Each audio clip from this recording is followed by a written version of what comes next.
let you start. Yes, of course. Uh, I will just go ahead and open the meeting, and would someone from the plant, either Nick or someone else, want to explain how to join the meeting and how to participate?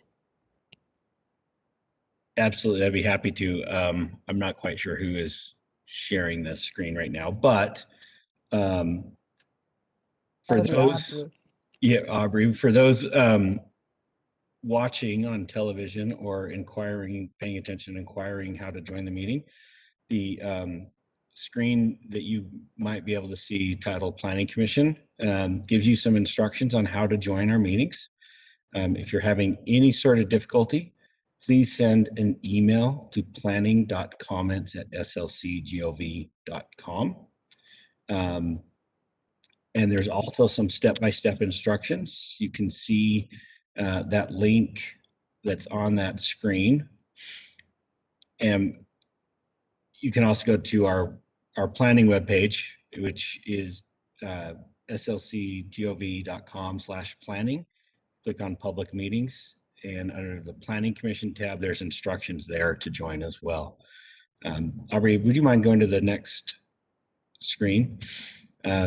If you are an attendee wishing to make public comment on the any item on the agenda tonight, you'll see on the screen that's being shown, there's an orange square with what looks like a tiny little hand. And depending on what size screen you're looking at, it's noticeable, or sometimes it's hard to see. But if you click that, it will notify us that you want to raise your hand and that you want to speak on something, and we will do our best to call on you. If for whatever reason that button is not working for you, you can't find it, send an email to planning.comments@slcgov.com, and we are monitoring that during the meeting. And so we will be aware, and we will try to troubleshoot and get you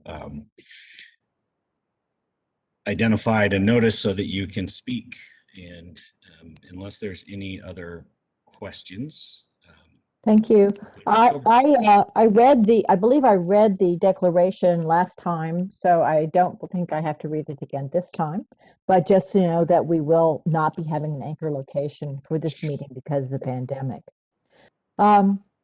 So we'll move on to the approval of minutes for June 9th, 2021. Do I have a motion? Yes, I move we approve the minute. Thank you, John. Second? I'll second. Thank you. I have a motion from John and a second from Adrian. Maureen? Abstain. Amy? Yes. Adrian? Yes. John? Yes. Matt? Abstain. Andres? Is Andres on the call? I don't see Andres in the. He is having some problems getting into the meeting. I've sent him the link, but he hasn't connected yet. We don't have a quorum to approve the minutes without Andres. Actually, yeah, if two people abstain.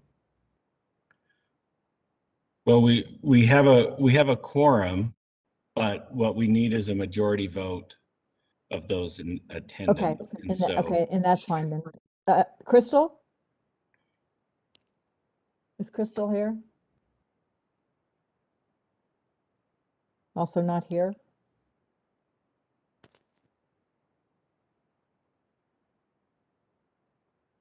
I don't see her on the list.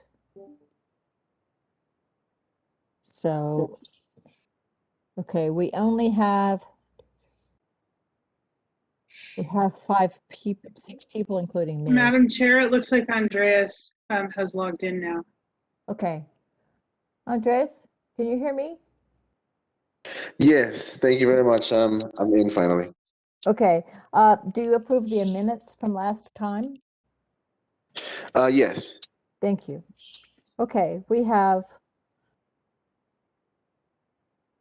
4 votes and 2 yay and 2 abstentions.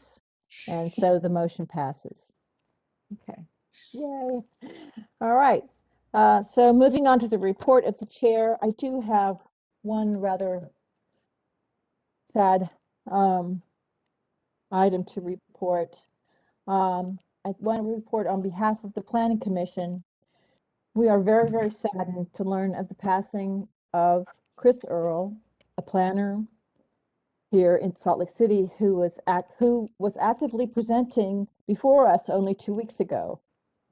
I know that the commission is truly sorrowful and wishes all the best for Chris's wife and daughter. I would also like to convey the condolences of the faculty of the University of Utah College of Architecture and Planning, where I'm an emeritus professor, and where Chris was a very proud graduate with a BS in urban planning in 2009. Amy, do you have anything to report? I do not. Nick? Thank you for those kind words, Brenda.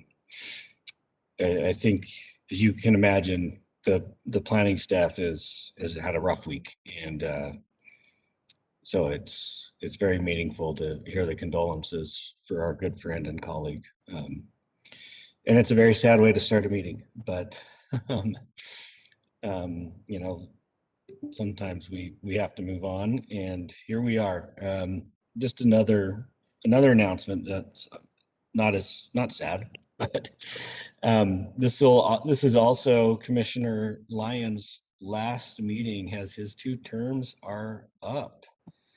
And so we've been working with the mayor's office and getting some appointments done. So I wanted to turn the time over to Matt to see if, or Commissioner Lyon, to see if you have anything to convey. I wasn't told I would be doing this. I guess I would just say I've really enjoyed the Planning Commission. It's just an interesting place between a kind of philosophical approach of things that we want, a visionary where we go, but then on the ground, pieces of how they apply on the ground and how we navigate those challenges. I also want to say to my fellow commissioners that I've really enjoyed getting to know many of you. Most of you, actually, I didn't know before this experience. Some of you certainly we've rubbed each other in different ways over the time period, but I just have developed such an amazing amount of respect for how all of you come at each of these issues at a slightly different perspective, and I've enjoyed working with you, even though we were virtual for the last year, and I've just enjoyed getting to know you and hopefully bump into you and see you guys in some ways in the future. So I appreciate the time, and I finally would say this planning staff has been excellent, and such a pleasure and so smart in the way you approach things and laying things out and willing to listen to our feedback and our conversation. It's just the whole staff's been excellent. So thanks to the planning department too. Thank you, Matt. I think, thank you, Matt. Go ahead, Nick. I have a couple of other things to update the commission on, if that's okay. Yes, of course. And speaking of virtual meetings, it looks like your next meeting will be a hybrid meeting. So we are working with the recorder's office. Well, the recorder's office is working on setting up some protocols for us to follow. But the city council is tentatively scheduled to their July 13th meeting to be available in person in the building, in the city and county building, and virtually. And so we plan on following suit the day after with Planning Commission, and then the Thursday of that week with Landmarks Commission. So we will keep everybody posted as to how that how that will work out. We're still going to be practicing putting some safety protocols in place for social distancing and things like that. But something to look forward to, seeing people in person again. And we'll go from there. The other thing that I wanted to update the Planning Commission on is that the City Council approved the city budget for 2021-2022, and part of that budget included new planning staff. So we will be, that was partial year funded. So it's funded starting September 1st. And so we will be spending the next month or so trying to figure out what that means. The expectation is that those positions will free up time for us to work on some of our updates to plans and codes and things like that, that I know everybody who's been involved, whether you're the planners or planning commission or decision makers or the community or applicants, there's been a lot of frustrations with some of our codes, and this hopefully will give us some opportunity to start catching up on some of those things. We have had requests for some changes in almost every part of the city. So we obviously still have to prioritize what goes first, and we're going to be analyzing our adopted plans and policies, the mayor's goals, city council goals, growth issues, and seeking input from the planning commission on how to set those priorities so that we can hit the ground running once we are fully staffed. So with that, if there's any questions, that's all I had. Thank you. Thank you, Nick. All right. So we are just about ready to go on. I do also want to thank Matt for his 8 years of work on the Planning Commission. I was on the commission when Matt was chair, and he did a wonderful job then too. And it is the commission is very grateful to him for his service. I'll give you my Thor hammer that I ended my last if you want. Well, I haven't had any hammers or anything because the whole time I've been chair, we've been virtual. So we'll see how that goes. All right, so we're going to start the set of public hearings tonight. Our first one is Bueno Avenue Apartments, Plan Development, Conditional Use, Zoning Map, and Master Plan Amendment at approximately 129 South, 700 East. And sorry, I forgot to look on the next page. Oh, Katia. Okay, Katia will be presenting this this project. Madam Chair, I have to recuse myself due to a conflict of interest, so I will turn off my video. Thank you, Adrian. Thank you. I will start by sharing my PowerPoint presentation.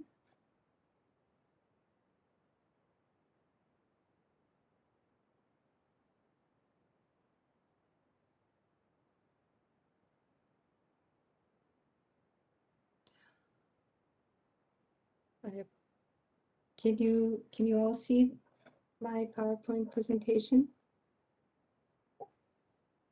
Yes, we could see it, but it might be better if you showed it on slideshow if you can, rather than presenter mode. Is that what you mean? There you go. Okay.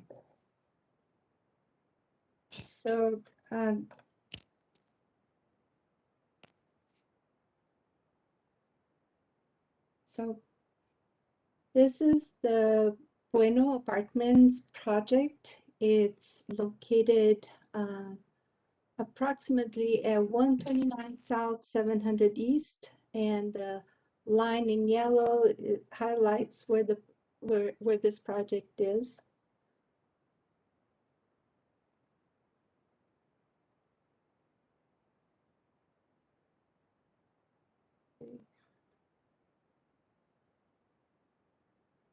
For some reason, it's going slow. Sorry. So this request comprises of 4 requests: a master plan amendment, a zoning map amendment, a plan development, and a conditional use. This is the proposed project. It, as you can see, these are renderings. This is a building that it has frontage to 700 East. This is leasing office. It's also an amenities building where they'll have fitness center and just other amenities. And the proposed land use is a rooming house. The rooming house building would be in the back, as you can see here. And this is the rooming, the proposed rooming house sitting on the back. This project, like I said, it's besides being a plan development, it's also a zoning amendment, master plan amendment, conditional use. The plan development is for a side yard setback, a rear yard setback, the leasing office being on the front yard, an additional 5 feet of height, and the frontage of this lot is going to be 66 feet, where the required is 80 feet.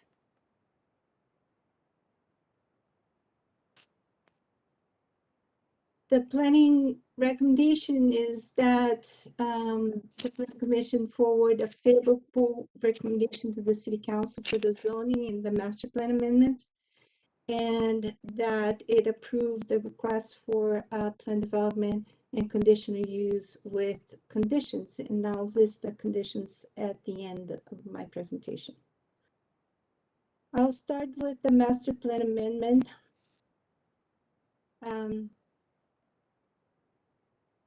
The master plan amendment is crucial because that is, without the master plan amendment, none of the other processes are going to be able to be approved. So what the petitioner requested was to change the future land use of the Central Community Master Plan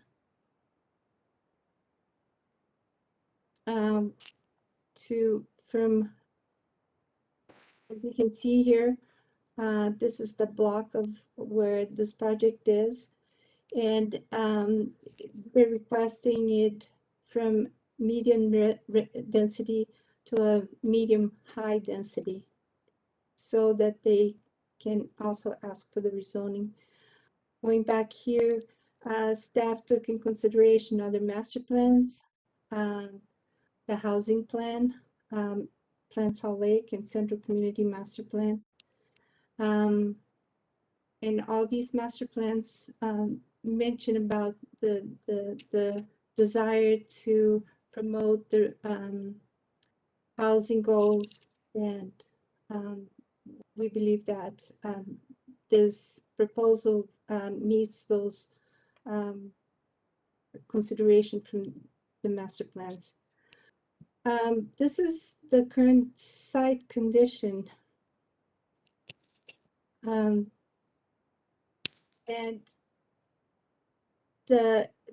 this property is an inner block development, and it's in a very poor condition. The master plan has that site zoned SR3, and it's the purpose of the SR3 is so it will protect this inner block development. However, as you can see, this inner block is in a very disrepair with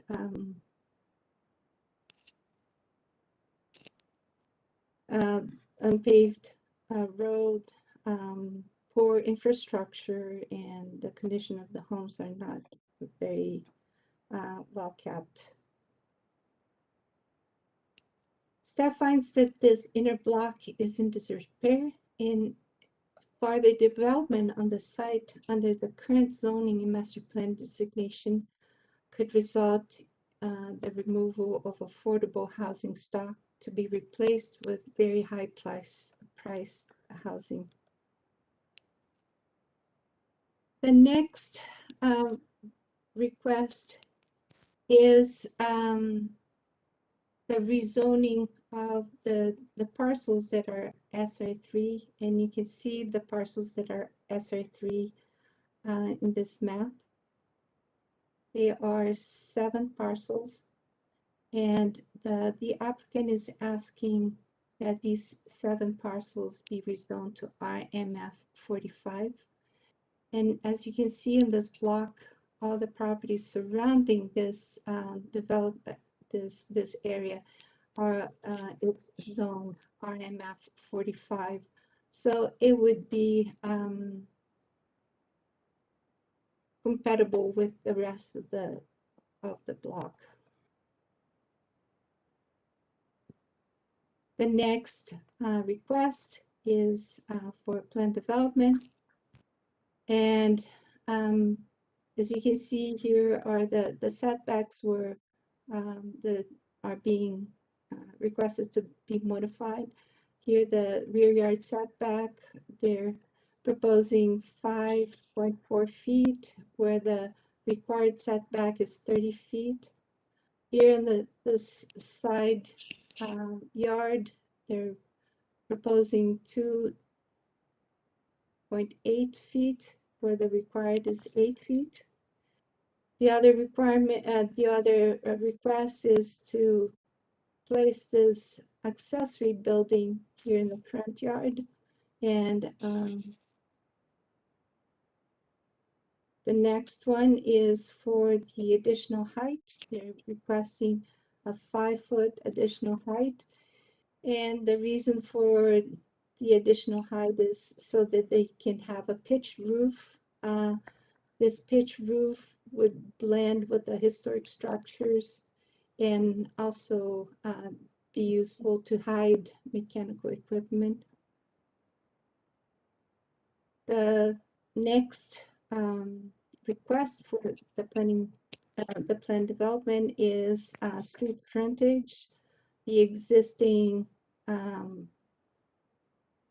parcel right here, right now, it is 66 feet wide. The required street frontage on this zoning, the RMF 45 zoning district, is 80 feet. Just wanted to also show that this would be a shared access to this building here on the south, and it's an existing shared access right now. The request for the conditional use is for a rooming house.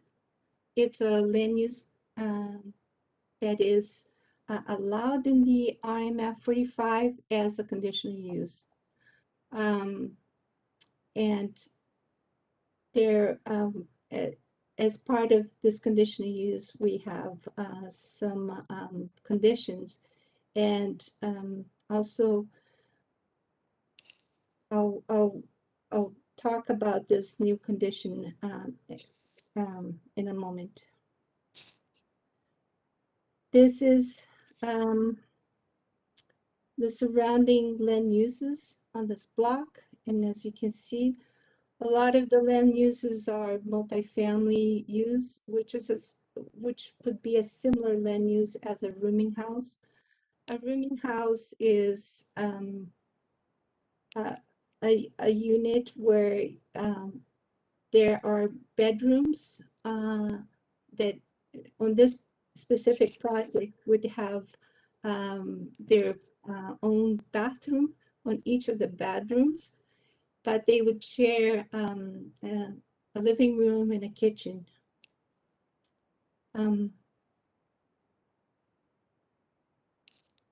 This is showing the existing buffering between the site and the principal structures on the abutting properties. As you can see, there is plenty of room between these buildings and the site. And the only place where it would be closer than, less than 60 feet would be on the north property, which right now there's approximately 14 feet between the property line and this principal structure. And also here on the south where they're sharing this driveway.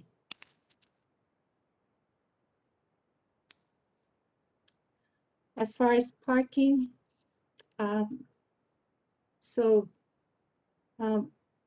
for each of the units, well, counting all of the bedrooms in this project,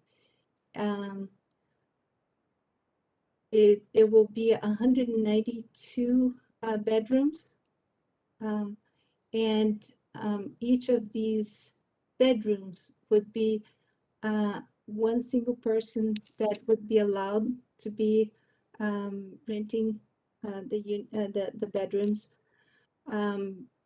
So the required parking for the rooming house is one stall for 2 individuals, and that's 96. Parking requirement, they're planning on using 25% reduction from the transportation demand reduction. So they're meeting the 72 stalls, but there is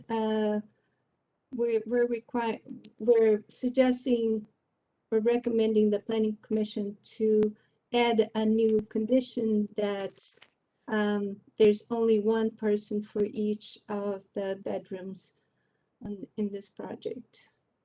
So we are recommending the conditional use have the following conditions, and one, of course, is that the zoning master plan amendments are approved by the city council, that the 10 parcels be consolidated, that they retain that access easement to the property on the south, and that the applicant submit a housing mitigation plan for the housing that is going to be demolished and replaced.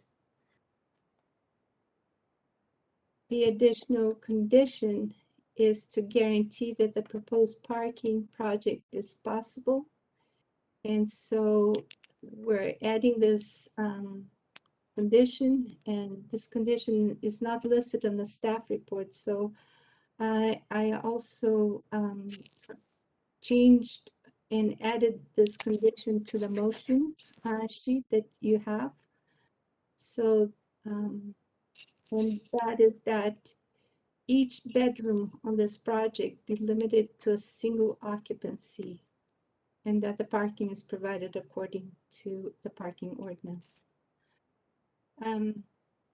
There has been a lot of comments, and I've forwarded all the comments that I have received, as well as all the comments are part of the staff report.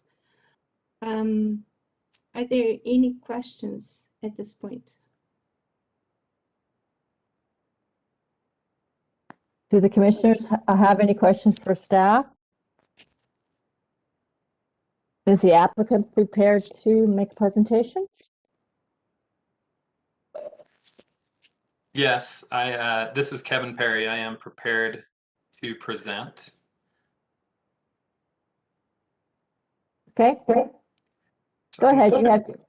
Kevin, you have 10 minutes. Okay, great. Thank you. I'm going to also share my screen here.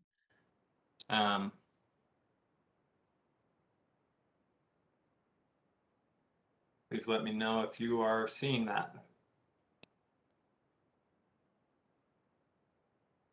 Okay. So I'm going to just go ahead and jump right into it. And thank you, Katya, for presenting our project. So Bueno Avenue Apartments, you know, this is an interesting concept in that it's new to Salt Lake City. It's not necessarily a new concept in the United States, but this is a co-living project, which is a, you know, I'm going to get into more into that later in the presentation of what that means. But what that does for this site and this project is it allows us to provide attainably priced housing, or housing at a price point that people can afford. You know, we've all heard it 1,000 times that the housing prices in Salt Lake City are extremely high and are pricing out working class members of the community. And our approach to this project is a company strategy and initiative that we've put in place for social impact investing, where we are looking to have a portion of our investments be focused on having a positive social impact on a community. And this is going to be our flagship, or, you know, our first major project that focuses on providing attainably priced housing through the co-living concept. So it's going to look and feel much like a normal apartment complex, you know, to a passerby. They're not going to notice a difference by the look of it, by the people coming and going. It's a housing project. However, the way that it's operated is different in that we will be renting each bedroom versus renting an entire unit. So we will have bedrooms ranging from we will have units ranging from 1 bedroom to 4 bedrooms. And each of those units will have a kitchen and a living room amenity that is shared with the other tenants. So in a 4-bedroom unit, a tenant will be sharing with up to 3 other individuals the kitchen and living room space. Each bedroom will have a private closet. It will be fully furnished, and will have a private bathroom, a full private bathroom.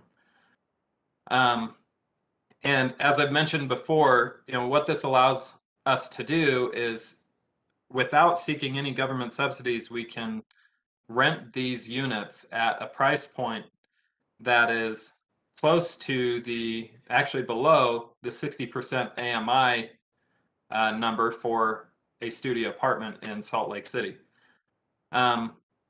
I'm going to jump into the site. I'm going to go very quickly through this because most of it you've seen from Katya. I will just hit on a few points of the condition of the site and the location. So, you know, between 1st and 2nd South, just off of 7th East.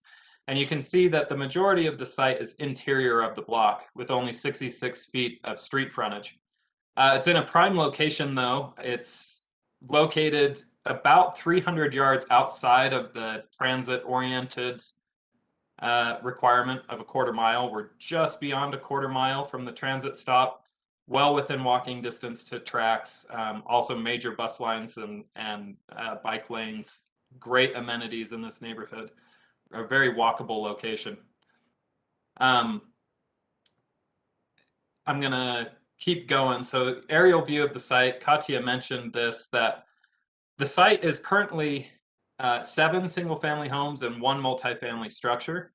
6 of these single-family homes are zoned SR3. There is really no infrastructure to support the neighborhood within the interior of the site. There's no paving. The utilities are privately installed and far under or just very undermanaged. I mean, they just don't work for supporting new housing here. The site lacks utility infrastructure currently. Now, you've already seen this. You know, the site is surrounded in RMF 45 zoning on all sides, except for these 6 homes, which are on 7 parcels, are SR3 zoning, interior of the block. And that's what we're seeking. The master plan amendment and the zoning amendment is for these parcels to be consistent with the other parcels as part of this project and the parcels surrounding it. So here's just another map. So currently the RMF 45 zoning, it's split basically almost exactly 50-50. So half of the site is RMF 45, half the site is SR3 of the 1.55 acres. So as far as density goes, currently under the master plan density, so the medium high density allows up to 50 units per acre. So on half that site, we'd be allowed a density of 38, just under 39 units.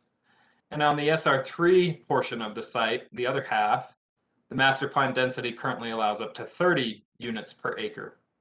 So, when you run that calculation of the total acreage times those units per acre, and you blend it, that would allow for 40 units per acre under the master plan currently. Now, we're seeking 65 units with 192 beds on that site, which would be a total across the site, a total project density increase of 2 units per acre, essentially. We'd be at 42 units per acre.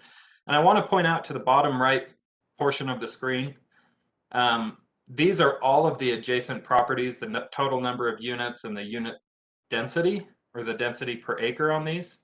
And the average surrounding our site is 43 units per acre.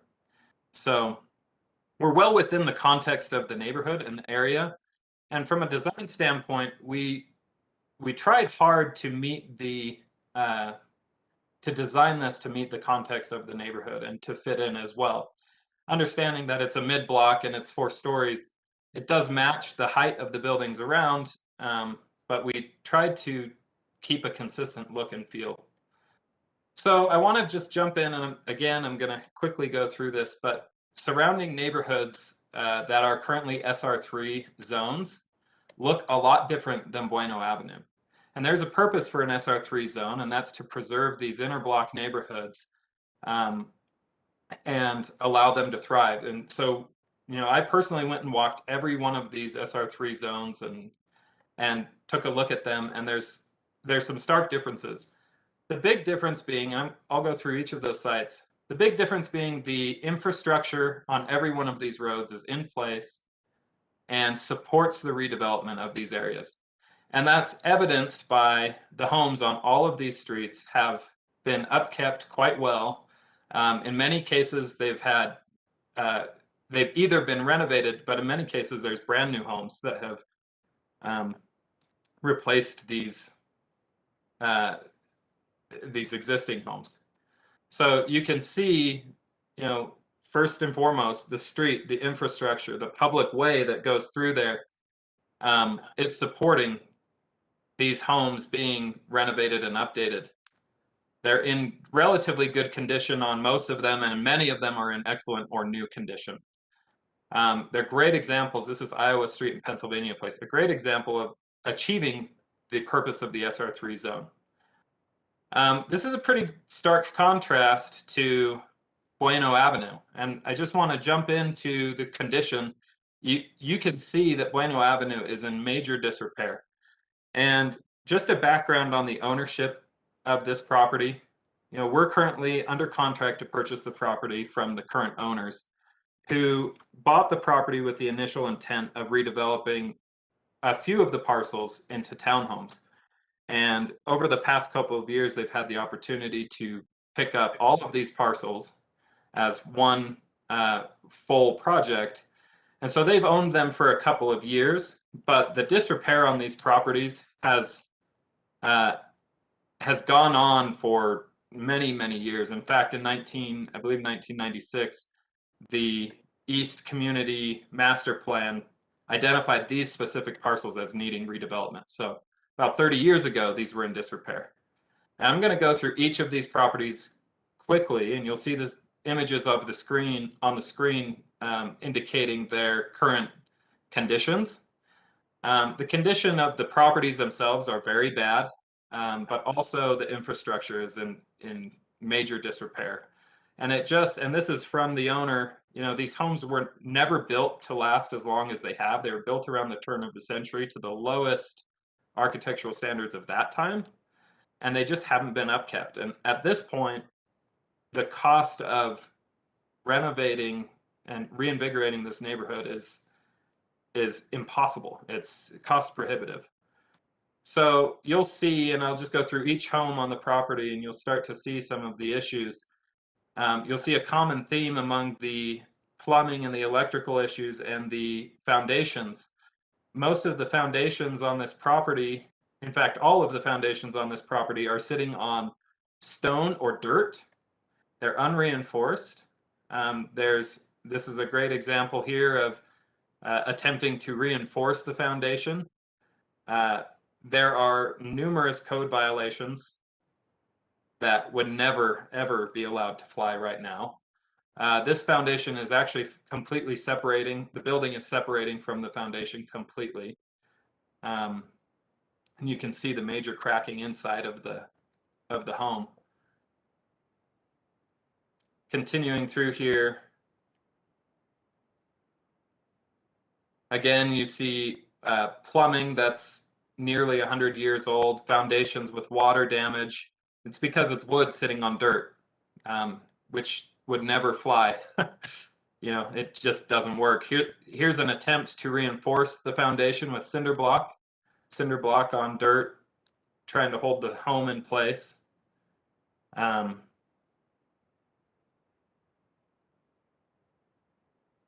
Again, more dirt of the foundation holding this home up. So here's a jacking attempt to try and jack the home up. Kevin, I'm sorry, you have about 2 more minutes. Okay, thank you.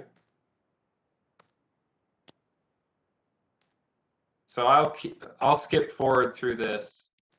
Sorry, the PowerPoint is slow to keep up with me. Okay, so here's the site currently and the site with our project overlaid on it. So, and then the setbacks, you know, Katya went over these already. We're seeking setbacks that are similar to what's in place currently. The building on the front of the property is going to go in the same footprint. And the rear setback is currently 13.5 feet. The building height, you know, we're seeking additional 5 feet of building height. You know, we have two options. We've shown it both ways. With the additional 5 feet, you'll see that we're able to screen the rooftop units. So look in the bottom left corner of the page and you'll see how that screening will take place. So we think it just meets the look of the neighborhood better. And then just jumping into the rooming house designation with the conditional use, you know, this is the key. You know, for co-living, it provides attainable housing, and where we think this meets the goals of the city, you know, where there's the targets to increase diversity of housing types for all income levels and decrease the income spent on housing throughout the city in the Plan Salt Lake document. We feel that with this type of housing, we're meeting these Plan Salt Lake initiatives. Building affordable in Salt Lake City is a development guide. And, you know, it specifically states that the city should support innovative construction methods that provide solutions from rising development costs and creative housing design. And a co-living concept does that. So co-living, you know, CBRE has a study on this. It basically explains this as, you know, multiple tenants sharing the key amenities. Ours is 4-bedroom units where, you know, you're sharing the living room and kitchen amenity with a few other people, 1 to 3 other people.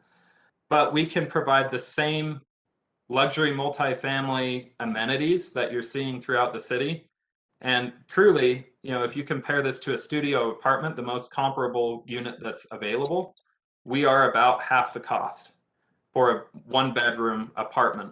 I'm sorry, for a single bedroom rental in one of our 4-bedroom units.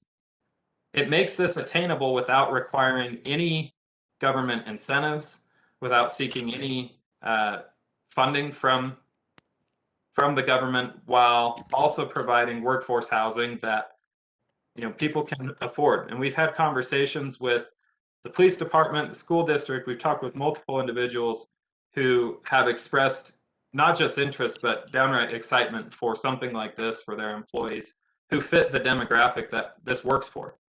You know, we understand it doesn't work for every renter, but for individuals who are single and this works for, it's a major benefit from their cost of living. And I'll just wrap it up with this. You know, as a company initiative, this is our social impact housing initiative. You know, we have investments throughout Salt Lake City that are Class A luxury apartments that you know, are more typical for what you see going up right now. But this is our opportunity to provide attainably priced housing without needing government incentives, and opening it up to the market, to all working class citizens who need a place to live at a price that they can afford. And we feel that's a huge deal, you know, where the alternatives for this site are realistically, you know, when it gets redeveloped, are realistically luxury townhomes that are going to sell for $800,000 to $1 million, $800,000 to $1 million, and really does not achieve any benefit for the neighborhood or for the community at large. So, Okay, thank you very much for your presentation. Do the planning commissioners have any questions for Mr. Perry before we move on to a public hearing? I have one. Yes. Mr. Perry, I'm assuming you'll have active management on the site just as you would any normal apartment complex, yes? absolutely. Yes. Okay. So full-time management. It will operate just the same as an apartment complex.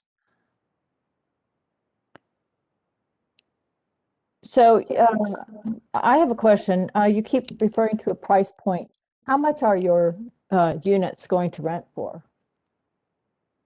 So I'll answer that question. At the same time, you know, we answer it with some hesitancy because this is market rate, and we're not seeking a restriction on rent because it is market rate. Right, but you are, but let me just say before you go on, you are seeking quite a number of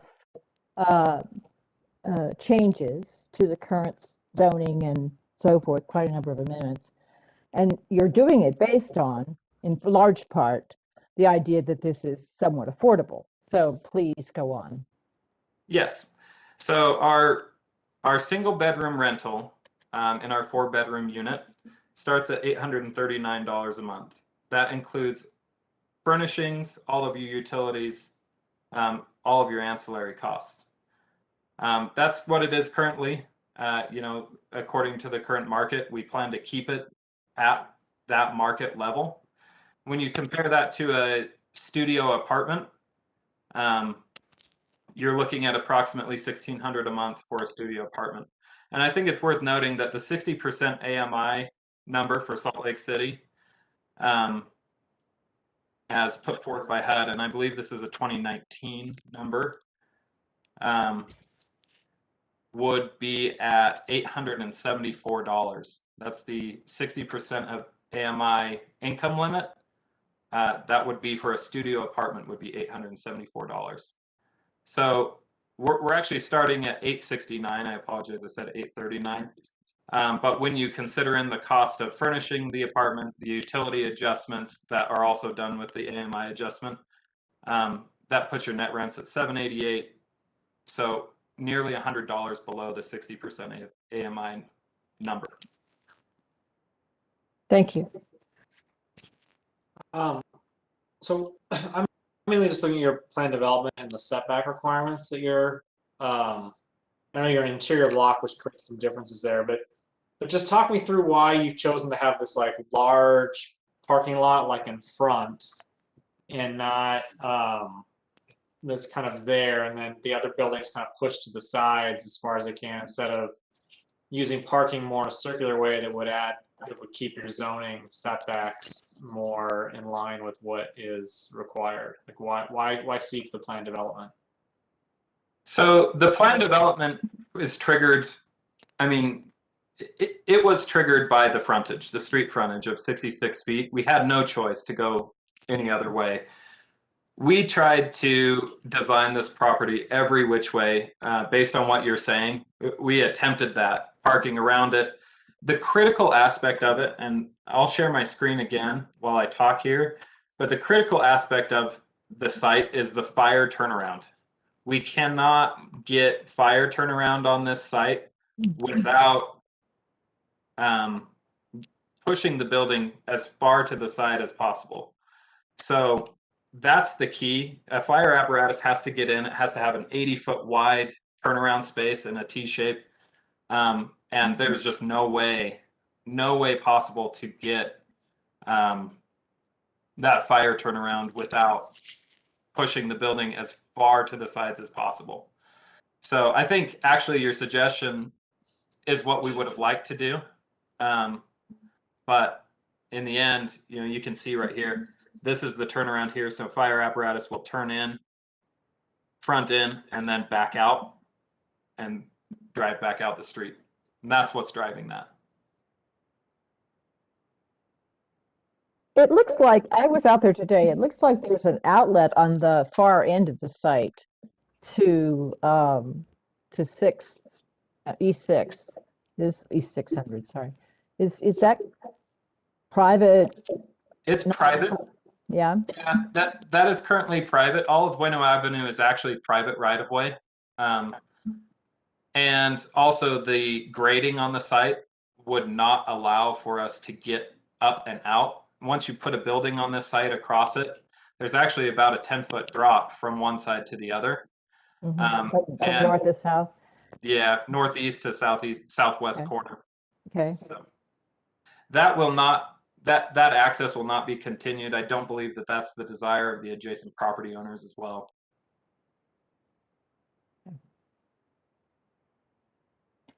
Okay, are there any questions other questions from the commissioners about the property? Okay, I'm going to open it up for public hearing now, and we will hear from the public. Are there any representatives from the community council here to speak? I'm not exactly sure what, if there is or not. So I think what we're going to do is just go down the list of people who have their hands raised. So just a reminder to raise your hand. I know a number of people have sent us emails saying that they'd like to speak. So Okay. we'll just go down the list, and if there is somebody representing the community council, that they can identify themselves at that point in time. Okay. So I'm going to start. Is probably, well, she said that she was going to be representing the community council. Okay, I'm going to go it's easier to keep track of everybody if we just start at the top and go down in alphabetical order. So when we get to that person, they can let us know. The first speaker with their hand raised is Casey Mcdonough. Casey, you're unmuted.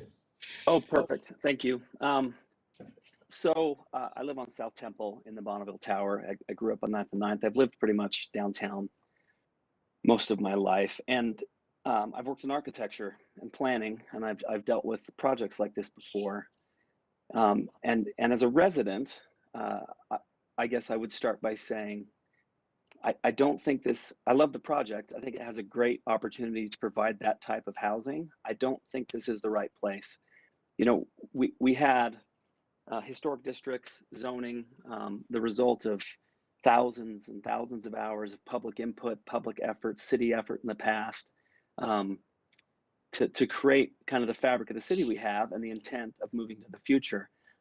When I saw the application and I saw the pictures of the proposed higher density zoning versus what was there, it made perfect sense to me why it got zoned the way it did, just like when they show the examples of the other neighborhoods that have that type of zoning.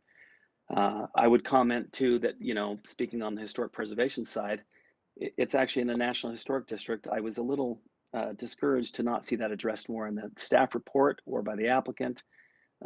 Even if they're in poor condition, there's possibly 50% in total tax credits between state and federal tax credits to restore the property as rental properties, residential rental properties. So, you know, there's a reason why it's a historic district, National Historic District. There's a reason why it's zoned the way it is. It's because we don't want that big of a building there, right? As a city, we made that intent, and And it would be the biggest thing as far as I can tell on the block, in the middle, looking down on the rest of the block. So for those reasons, I don't like it. And I think it's a bad idea. Again, I like the idea. I like that type of housing idea. I just don't think this is the right place. It's just not the right place. And on top of that, you've surely seen the comments from me and others about whoever owned them before, who let them fall into disrepair, who hoarded all the lots. We don't know what their intent was. It could have just been the circumstance of their financial puzzle. But I think it's I don't know. I don't like the idea that because of the circumstance, we should change the zoning, that we should give them, more height and more density, regardless of how great this project is. So that's why we have you guys. You guys are gonna, I would like to think, are the check and balance against doing too much, against the intent of the master plan, the current zoning, all of the input that we've had up until this point. And so I'll let you have at it. Thanks for listening. Thank you.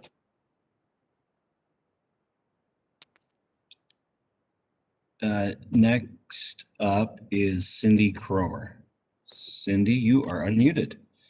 Thank you. Hi, everybody. I've lived or owned property on the block to the north since 1976. I am well familiar with the inadequacies of the infrastructure on this section of Bueno. I want to make 3 really clear points. By proceeding with the conditional use and plan development, you are stamping this proposal as a done deal when you do not have final decision-making capability. The City Council has the authority to make other decisions, and it is clear that there will be opposition at the council's hearing. You are sending a message to the public, it's a done deal. Number 2, the purpose of a plan development is to make an improved project over what strict interpretation of the ordinance would allow. The modifications requested here fail to do that. I especially object to the 1-story amenity building on 700 East, which is not consistent with the anticipated street wall or the multiple unit building to the south. The reductions in setbacks are extensive. The height toward 8th East has not been allowed since the 1995 revisions and only exists on the corner, which was constructed in the 1970s. There is no basis for the additional height, and I would much prefer to see the mechanical equipment as a neighbor. Additionally, I will tell you that all parking on the street is currently in use, and I believe that the additional condition, my interpretation as a landlord, is that it's a violation of the Fair Housing Act by limiting the occupancy to 1 person per bedroom. The staff is assuming that there will magically be mitigation for the lost housing. I do not believe that that is the case. It has certainly not been the case previously. The new ordinance for housing loss mitigation and displacement is in its early stages under the label of a gentrification study. There is nothing required of these developers in terms of affordability. They can pocket the money they are saving on the reduction of the numbers of kitchens. You are approving market rate housing. This is a repeat, really, of the Lincoln Street and 2nd South story, where the developers dangle the possibility of some affordable units in front of you, maybe, but there's nothing in writing. Again, I stridently object to the fact that this feels like a done deal because you're dealing with the conditional use and the plan development prior to the zoning and master plan amendments. Thank you very much. Thank you, Cindy. I know that the next person on the list who I know indicated through email that they wanted to speak but doesn't have their hand raised is Jen Colby. So Jen, I'm going to unmute you, and I understand that you have another individual present with you who would like to speak following you. Jen, you're unmuted.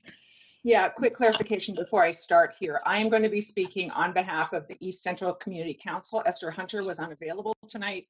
None of the other executive members were there, so they've asked me to do so. That means I can't make my own 2-minute comments. My neighbor Monica Hilding is here. She can't get WebEx to work across the street.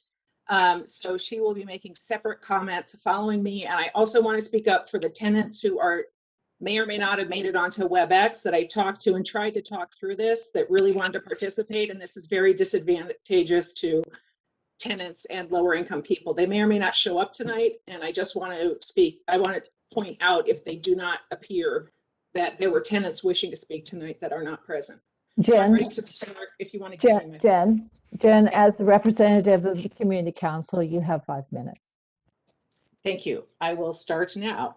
The East Central Community Council does not support these 4 applications. We believe that the current SR zoning, the requests are clearly inconsistent with the guiding Central Community Master Plan and other city code.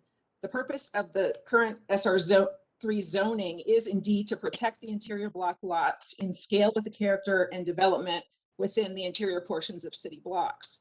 These blocks were established to provide small lots and modest workforce housing amid the larger homes and apartments on the exterior main streets. They're a unique feature of the National Historic District, and by definition, they're smaller. This project would flip the script by destroying the entire block entirely and replacing it with an inappropriately scaled massive building that would tower over surrounding properties. This is in conflict with numerous specific policies in the master plan and future land use map. According to the zoning ordinance criteria, these applications do not meet standard. Unfortunately, the specific master plan guiding policies were not fully analyzed in the staff report. Further, disrepair is no justification for rezoning. Salt Lake City should not endorse demolition by neglect. And I would argue that many of the buildings are not beyond repair. I have a house with foundation that looks a bit like that. Many of us, if you would sell to private people, would figure out how to deal with it.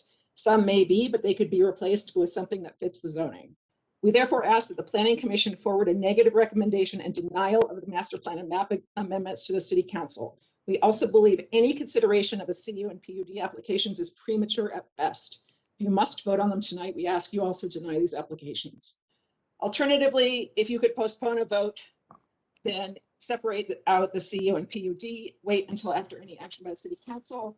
And we're particularly also concerned that the housing loss mitigation and displacement ordinances are not in place. Without them, harm to current tenants will be magnified. We also object to the new 1 person per room condition, which was not noticed, and this is not ripe for decision. We question whether a spot upzoning to RMF 45, even if it did meet standards, would allow for this development. We believe the unit count should be by bedroom, since they will be rented individually, not by dorm suite grouping. 192 rooms is the correct unit count. This exceeds the current zoning, requested zoning, and it's not currently correctly evaluated in the staff report, in our opinion. In recent surveys, the majority, 87% of 789 respondents preferred a small house with yard versus a complex with shared facilities as proposed. Current rents at the sites of the existing units, which are much larger, are $700 per month, according to the tenants. And I would argue you have to look at rent per square foot when you're analyzing this affordability. With the stated intent of this proposal is to provide affordable housing, which is a noble goal, we're concerned the development will not actually meet the affordability gap. This gap is most acute among individuals, families, and multi-generational households in the essential workforce, seniors and people with disabilities, unlimited fixed incomes, and the currently unhoused. Affordability is a formula based on income. Very low SES is a key driver that is not being addressed here. We're also concerned that this rooming facility will become de facto student housing. The ECC supports large student residence halls to be located on the University of Utah property as defined in the campus student housing master plan. The U of U is already leasing floors in newer complexes along 400 South for student housing. Will that happen in this complex? The limited formal public comment received does not reflect the important precedent or wider interest in the applications. We recognize that city officials are under enormous pressure to address housing needs, but the narrative of a crisis must not lead to bypassing or conflicting with current plans, ordinances, and codes. We note that the comments in support of approval do not address the standards for rezoning or map amendments. Instead, they are general comments agreeing with the need for more housing in innovative projects. We concur with these sentiments with a large caveat. Such developments must be sited in the appropriate city locations. Development agreements or mechanisms must be in place to assure specific long-term enforceable rent targets are met. These 10 lots on Bueno are simply the wrong place for this project. We object to the continual pressure to tear into our neighborhoods by speculative real estate investors who ask for upzones and concessions. We do not agree that this is a positive social impact for our neighborhood. We strongly support maintaining the naturally occurring affordable housing in our community. We support new development by encouraging projects on the countless lots within the city already zoned for such development. These co-living buildings are best suited for the transit station area zones, where the city previously committed to concentrating density in exchange for height. We encourage the applicants to go back to the drawing board and bring a creative, smart growth-based, master plan appropriate infill project. We would welcome properly scaled ideas to redevelop the RMF 45 lots and replace the garages and empty areas with townhomes, cottages, tiny houses, or other affordable options, and thus building up the missing side of the block and preserving the existing homes as possible. That's Thank you for time. your time and consideration. And I will turn this over to my neighbor, Monica. Thank you for your time, and good luck, Matt. Thanks so much for all your service. Okay, so I tried to join on my I'm sorry, Monica, can you state your full name for the record, please? Okay, my name is Monica Hilding. Thank you. And I'll go ahead and just give my spiel. I urge the Planning Commission to reject the zoning map amendment on Bueno Avenue. The city's master plan clearly states that an effort should be made to protect the unique inner courts of our workforce housing that are part of East Central Community's neighborhood and contribute to its walkable nature. I want the city to do more to protect the little affordable housing that exists. These homes are part of the National Historic Register. The city needs to do more to discourage property owners from allowing these historic homes to deteriorate. As a city, we should not reward property owners who deliberately neglect maintenance to argue for zoning changes and the tear down of existing affordable housing. Where are the inhabitants of these homes supposed to go? One of the main issues of concern in the master plan is to reduce excessive density potential, stabilize the neighborhood, and conserve its residential character. The proposal of a 4-story rooming house with 65 units of 1 to 4 bedroom units does not fit in the existing neighborhood. 72 parking stalls for 192 bedrooms is not realistic. How many of those bedrooms will be occupied by couples? Well, I just learned it's only for singles, but I don't know how you can enforce that. This definitely does not reduce excessive density. I agree with the East Central Community Council's recommendation to develop the portion of the property that is already zoned RMF 45 without tearing down existing housing stock. I also feel that any new buildings approved in Salt Lake City should be net zero. We have the technology, it's economical. There is no excuse to build any other type of building. Thank you very much. Thank you. If anyone else would like to speak and you don't have your, you need to hit the tiny little hand in the right-hand corner of your screen, if you can see it. Madam Chair, we did get an email from Rich Wilcox indicating he would like to speak. Rich, Terrific. you are unmuted. Thank you. Several of my comments have already been addressed by earlier speakers, but I would like to also urge you to vote no on these applications. Application is inconsistent with the Central City Master Plan in numerous ways. Perhaps most critically, the policy that states we wish to preserve and protect existing single and multifamily residential dwellings within the central community through codes, regulations, and design review. This is an interesting housing proposal for a city like Salt Lake, but it would fit in much better in other parts of the city. The small cottages that this street is currently already has and could be redeveloped with additional such housing is some of the very little remaining naturally affordable family housing in this part of the city.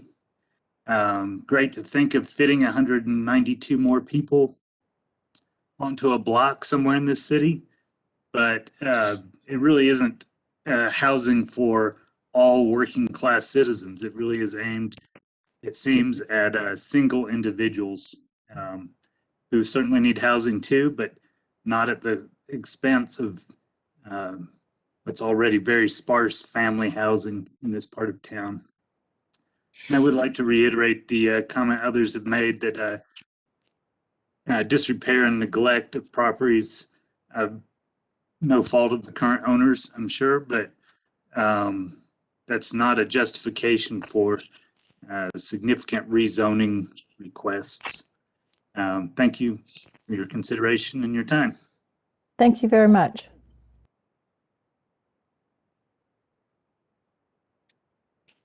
I don't see other hands, but we did receive a few. Oh, it looks like there is a couple of hands that just popped up. We're going to go to Aaron Woodall.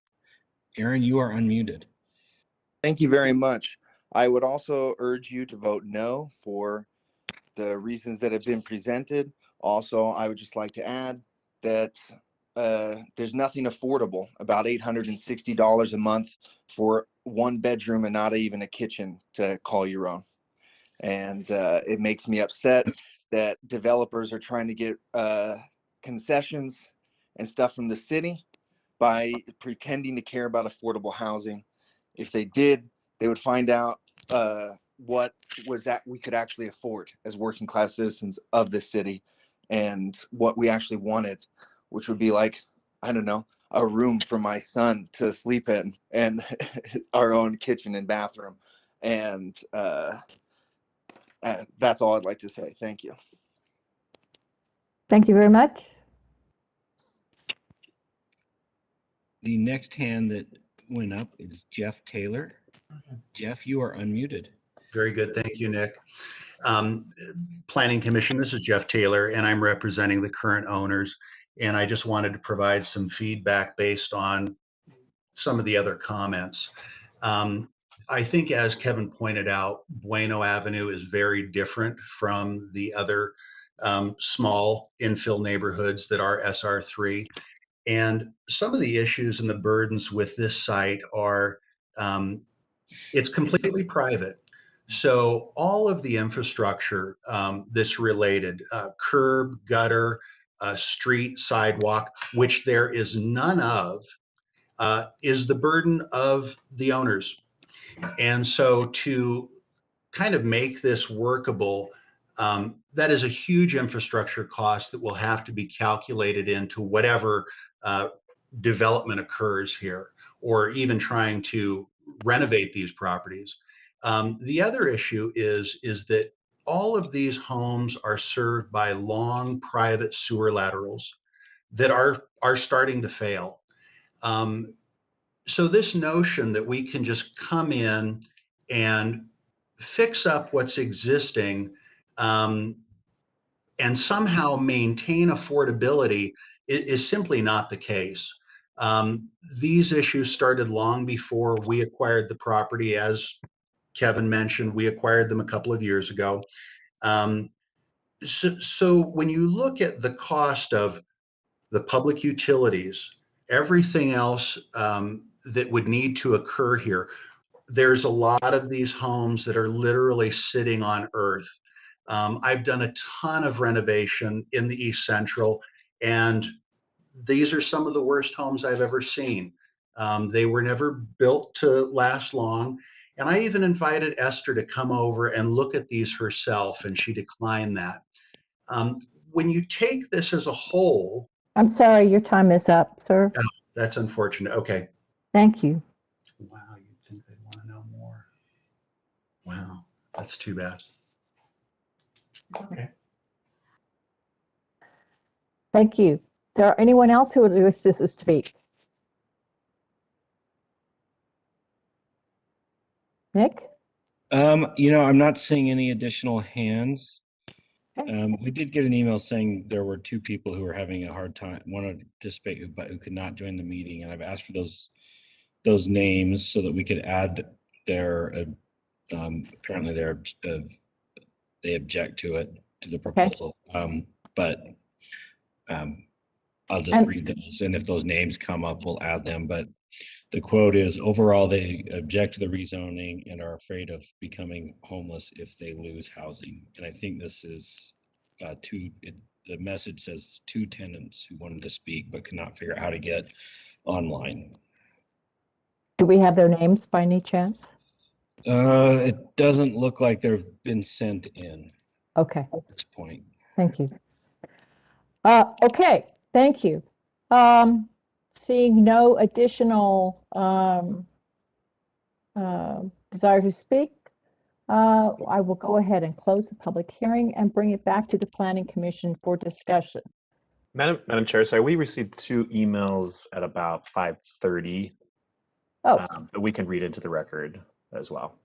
Okay. I will Go make them ahead. quick. Thank you. Looks like the first one was from Glenna Wallace.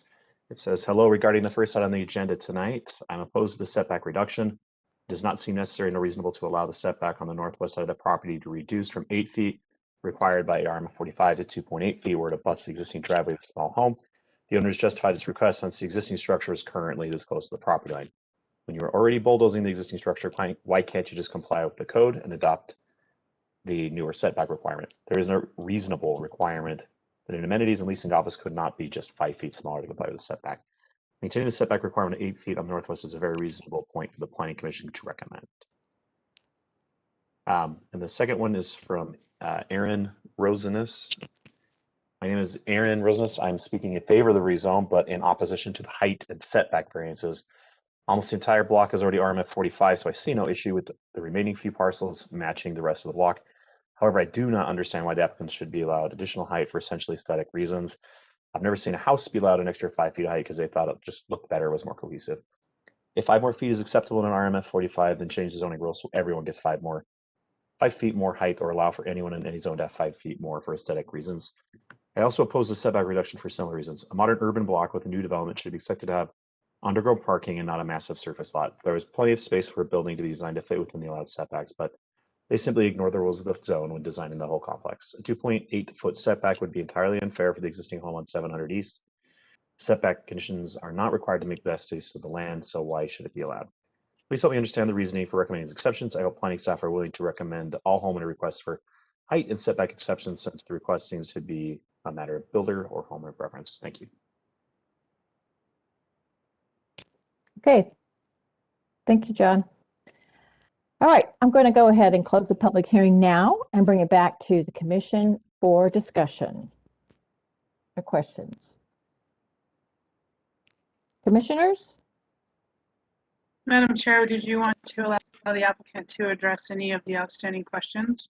I don't think we need to at this moment, but go ahead, Amy, if you have questions specifically for the applicant, we will. I think the applicant has made his case. That's fine. I have a few quick questions, Madam Chair. Yes. Can our policy or staff can raise that question about the Fair Housing Act and whether or not we can actually limit one person per bedroom if that violates that Fair Housing Act?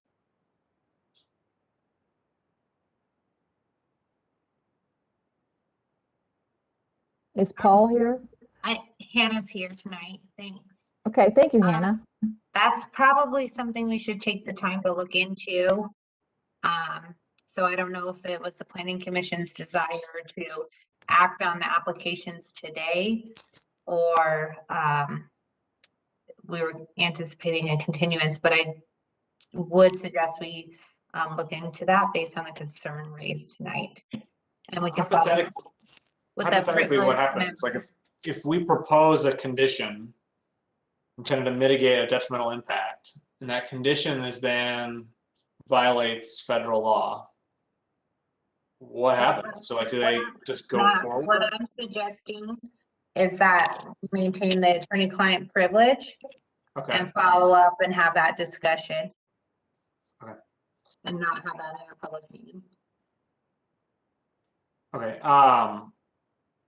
Okay, that's okay. So my next question was for staff. There was a reference that one of the public made about the protection of interior blocks being part of one of the master plans, and being kind of a policy of deals. Did you guys review that or reference that sort of section? Do you know what section the public was addressing? Maybe you'd respond to the public's comment about that being in there in the master plans. The master plan does refer to maintaining the inner block pattern. However, there were other policies on the master plan also that talked about the importance. Of course. Yeah. Yeah, just the competing. Okay, so just okay. And then, I mean, a question for the applicant, if you could help me understand this. So you're requesting a plan development, and in that plan development, you're really moving these setbacks pretty back significantly. And the setbacks sort of kind of help accommodate. You talked about the need for a fire lane, which I'm not sure. The plan development, though, the policy you're after is, you say there's housing types and affordable housing types. And I'm trying to attach how your request for setbacks helps you achieve the housing types need. If you're selling these at market rate instead of affordable rates where you're restricted to your price point, like, couldn't you build less or fewer, or do you have to go to 45 feet? I mean, how are you to achieve that housing afford kind of goal? Why are the setbacks tied into that? Yeah, thank you. Thank you for your question, Matt. And I would like an opportunity to respond to some of the public comments as well afterwards, if that would be a consideration. But I'll respond to your question. So this is attainable housing, attainably priced.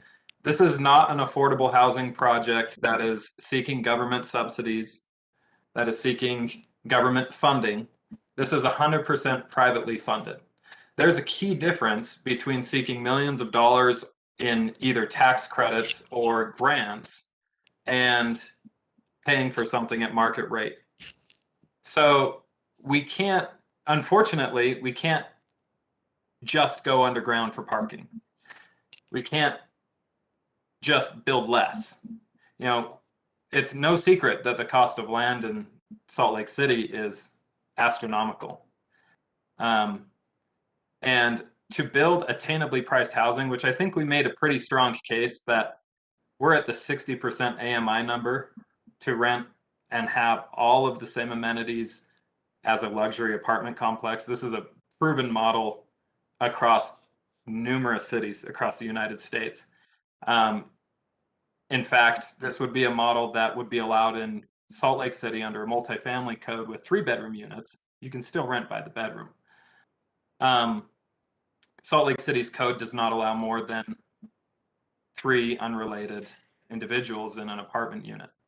However, with that being said, we're trying to check 2 boxes, and I heard the comment that this is a guise to provide attainable housing. It's not a guise. This is a true social impact housing effort to pay for and invest with private funds for attainably priced housing and make an impact on the community.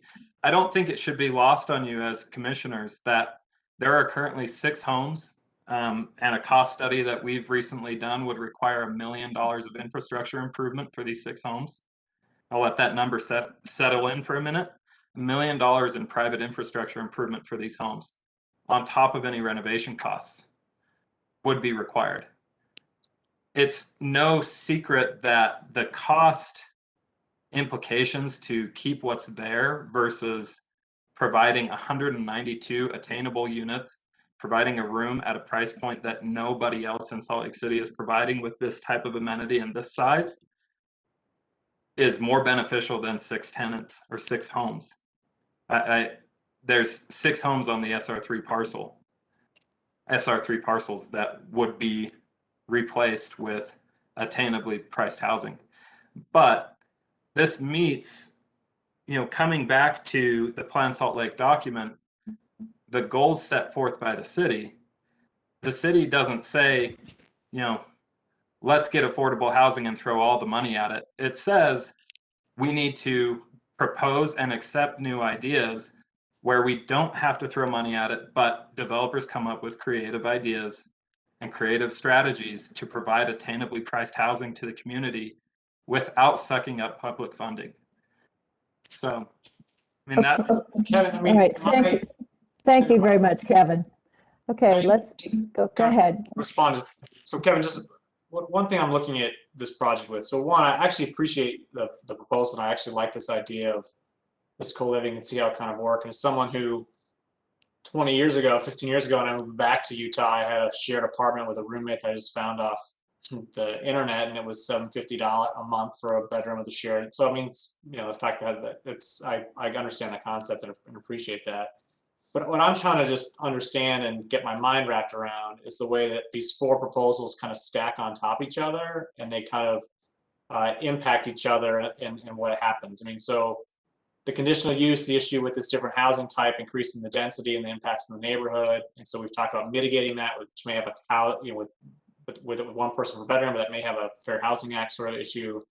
The impact of permitting a larger structure on the planned development because, than what would otherwise be allowed by right? But the planned development presumably to allow more housing, but it was, you still could do this with less housing, but but looking at that planned development, the rezone, which I think is, certainly fair and reasonable in many ways. We have to look into this issue with the city's other policies, and you may have conflicting policies in the city, but that's for us to kind of work through and consider. But it seems to be fair. But the way all these proposals stack on top of each other is, I think, what the community's responding to. It's not just one of the four; it's the fact that all four of them kind of combine, and that's what I'm kind of weighing. Do they make sense as a joint project? And that's what I'm trying to consider as we look through this stuff.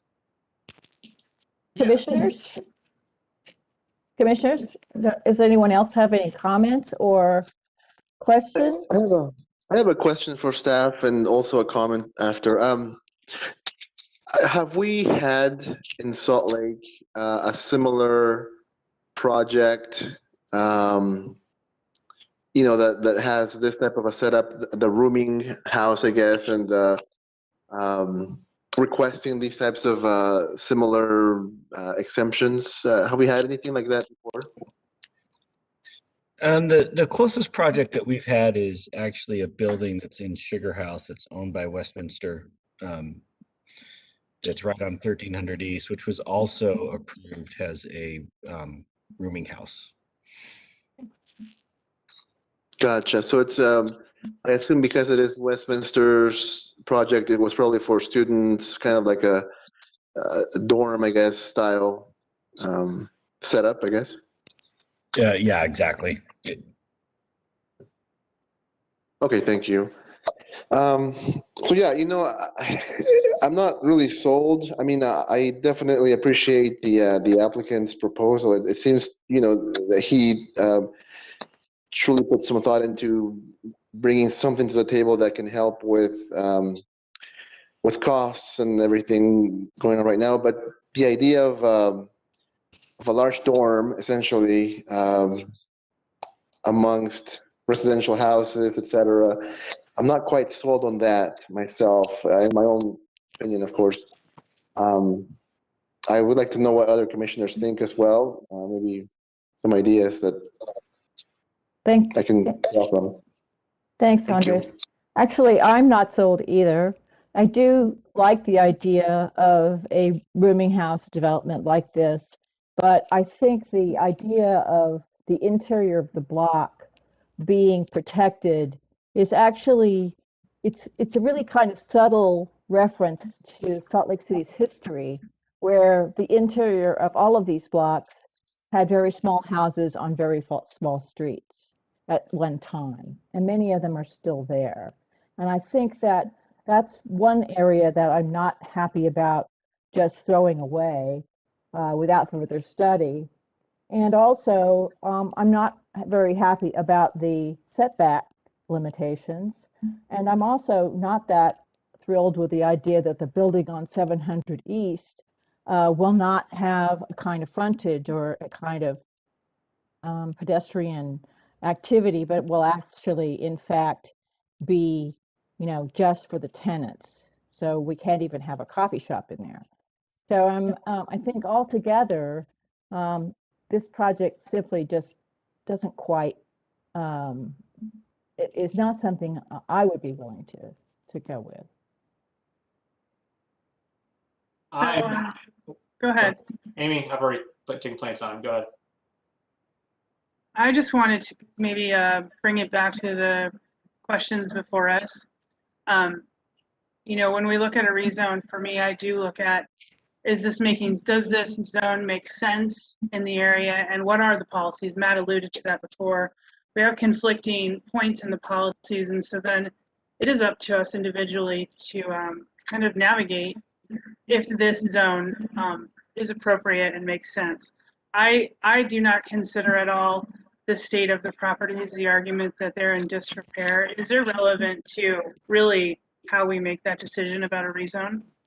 I also want to point out that the question of the conditional use is simply to make this a single rooming occupancy, and based on the standards for the conditional use, I personally haven't seen any argument that persuade me that that is a detrimental impact to the neighborhood. And so that's really our litmus test for a conditional use. I also want to weigh in on limiting occupancy. I have a real problem with that, just even beyond the idea that it's going to maybe interfere with federal law. So I would not be in support of making that a condition. So I also do have a problem with the setback to the northwest side for that house. I think we should keep that setback at 8 feet. But the other setbacks in the interior don't seem to be that big of an issue because they're basically abutting parking lots of the buildings along the perimeter of that whole block. And so those feel okay. Those feel appropriate to me. I don't seem to have a problem with those, but that's kind of where I stand. I'm not against it. I really get frustrated when I hear people say, like, this is a good project, but not here. It's always like it should be somewhere else. I'm actually really excited about the notion of this, and I am also really pleased that it would be on the east side and that we don't always push all of these type of projects on the west side, that we move them around the city. So, with a little bit of modification, I feel pretty good about this project as a whole. Thank you. Does anyone else want to weigh in? I'm not Would saying anyone- certainly. I mean, I'm not just saying this just to to push my responsibility off. I mean, I would like to just know the answer to the fair housing question, so I would motion to table it. I think if we're considering that as a conditional use, that's conditional use, that what the detrimental impact is the density of the people there, and this was the solution that's been proposed. I feel like I'd like the answer to that. Okay, is that a motion? Sure, I'll make a motion to table. Can I just say real quick, just a reminder, there's 4 different applications in front of you with this.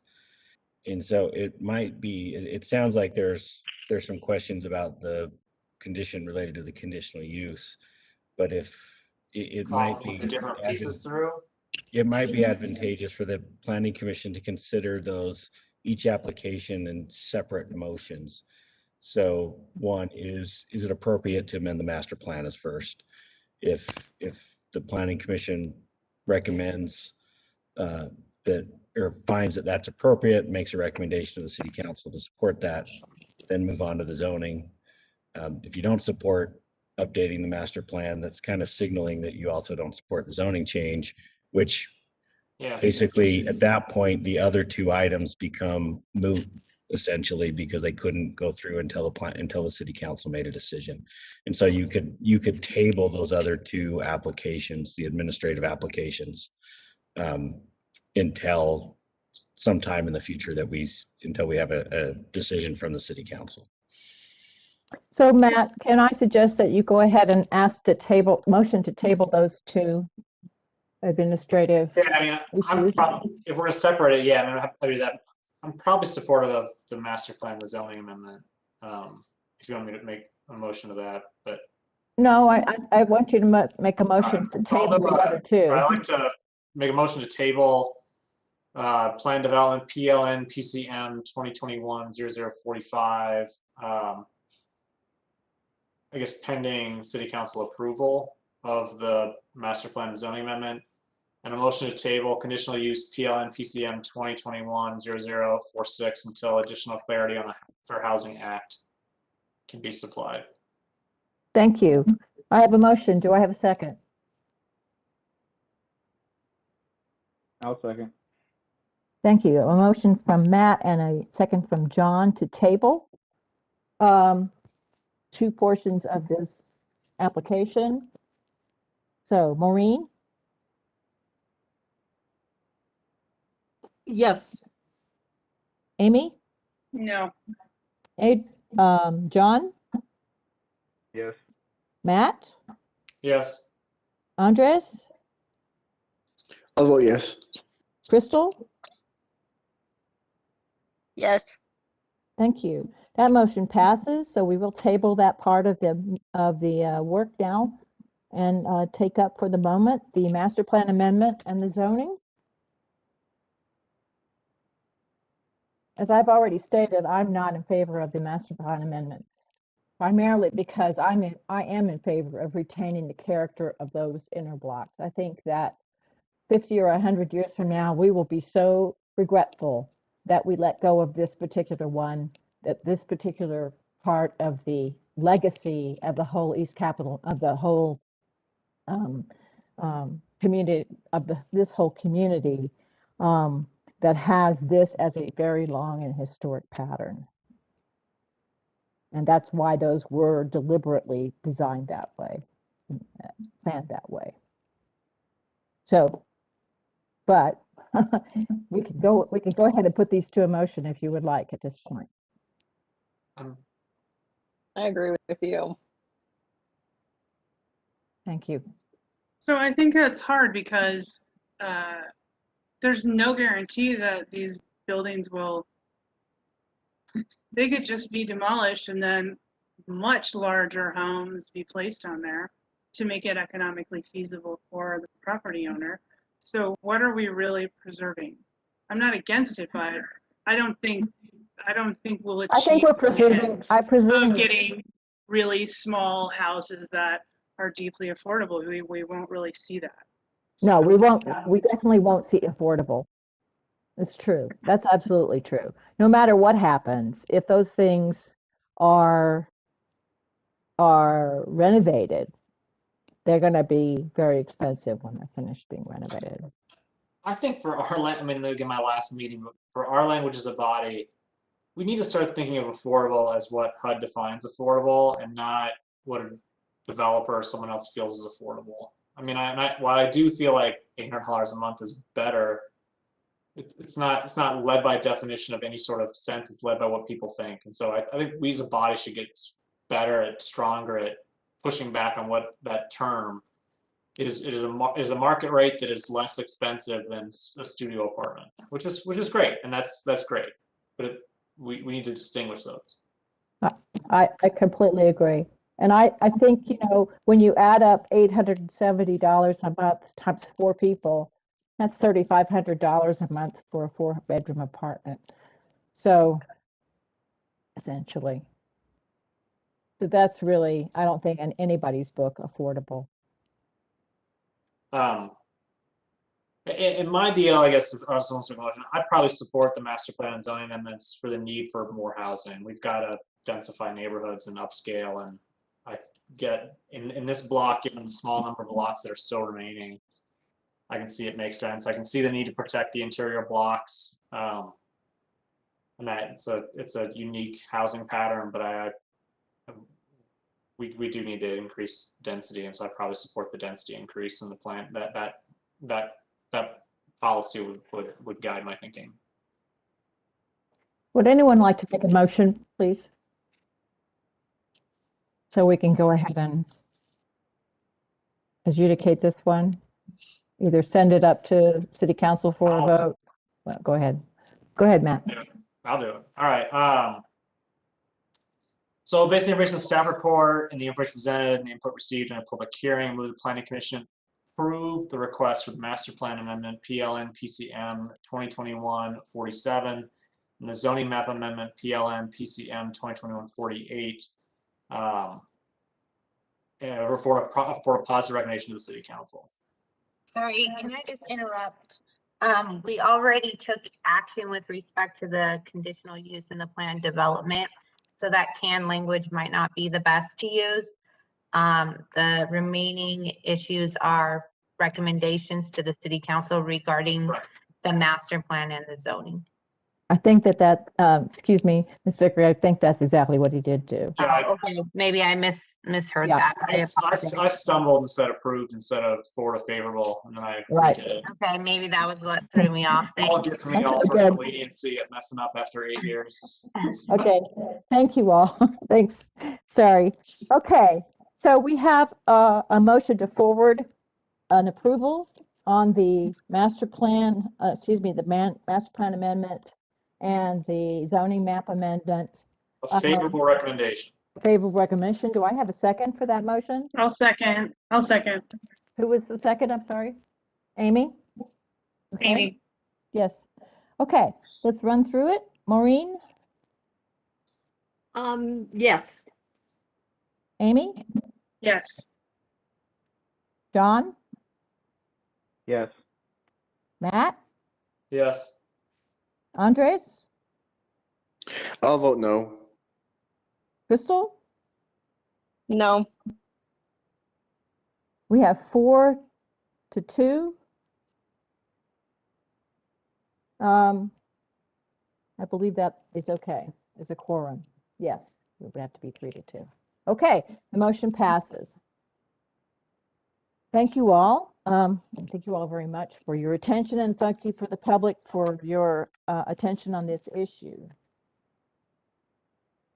So we will move on to our next item on the agenda, which is the Encircle Family Services rezone at approximately 331 South 600 East.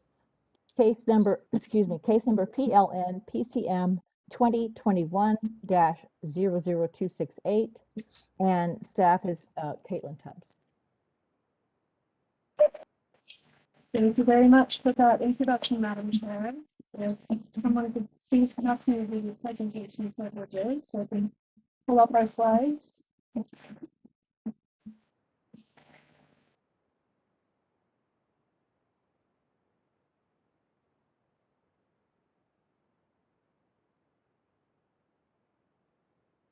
Thank you very much.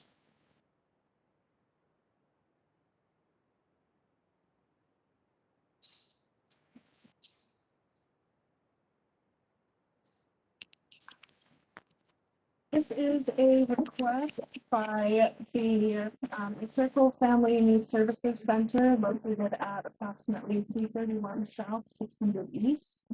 They are currently zoned RMF 35, and they have requested a zoning map amendment to R-MU-35. And this request is put forward in order to facilitate the establishment of a cafe within the Encircle Family Services office building, which is not currently allowed under the existing zoning.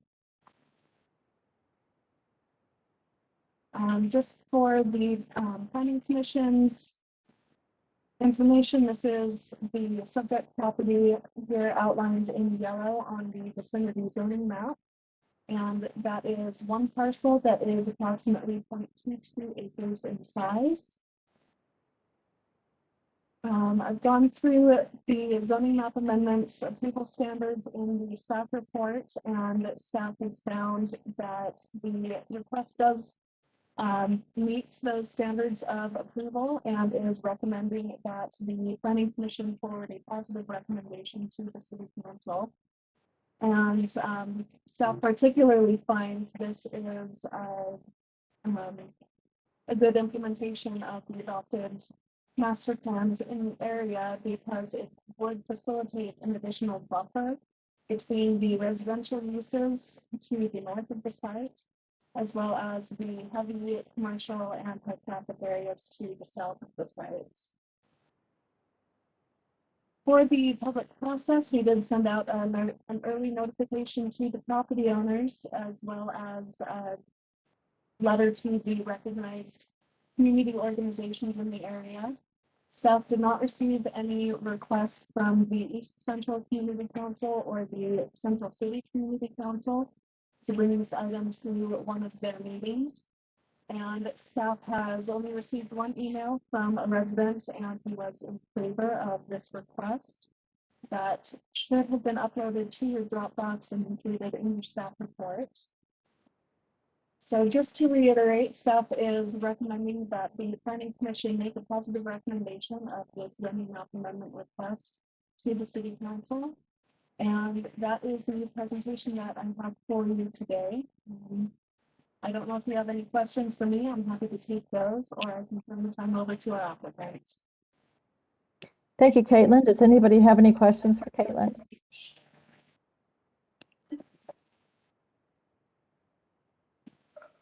Hearing none. Did you look at any, actually, I have one question for her.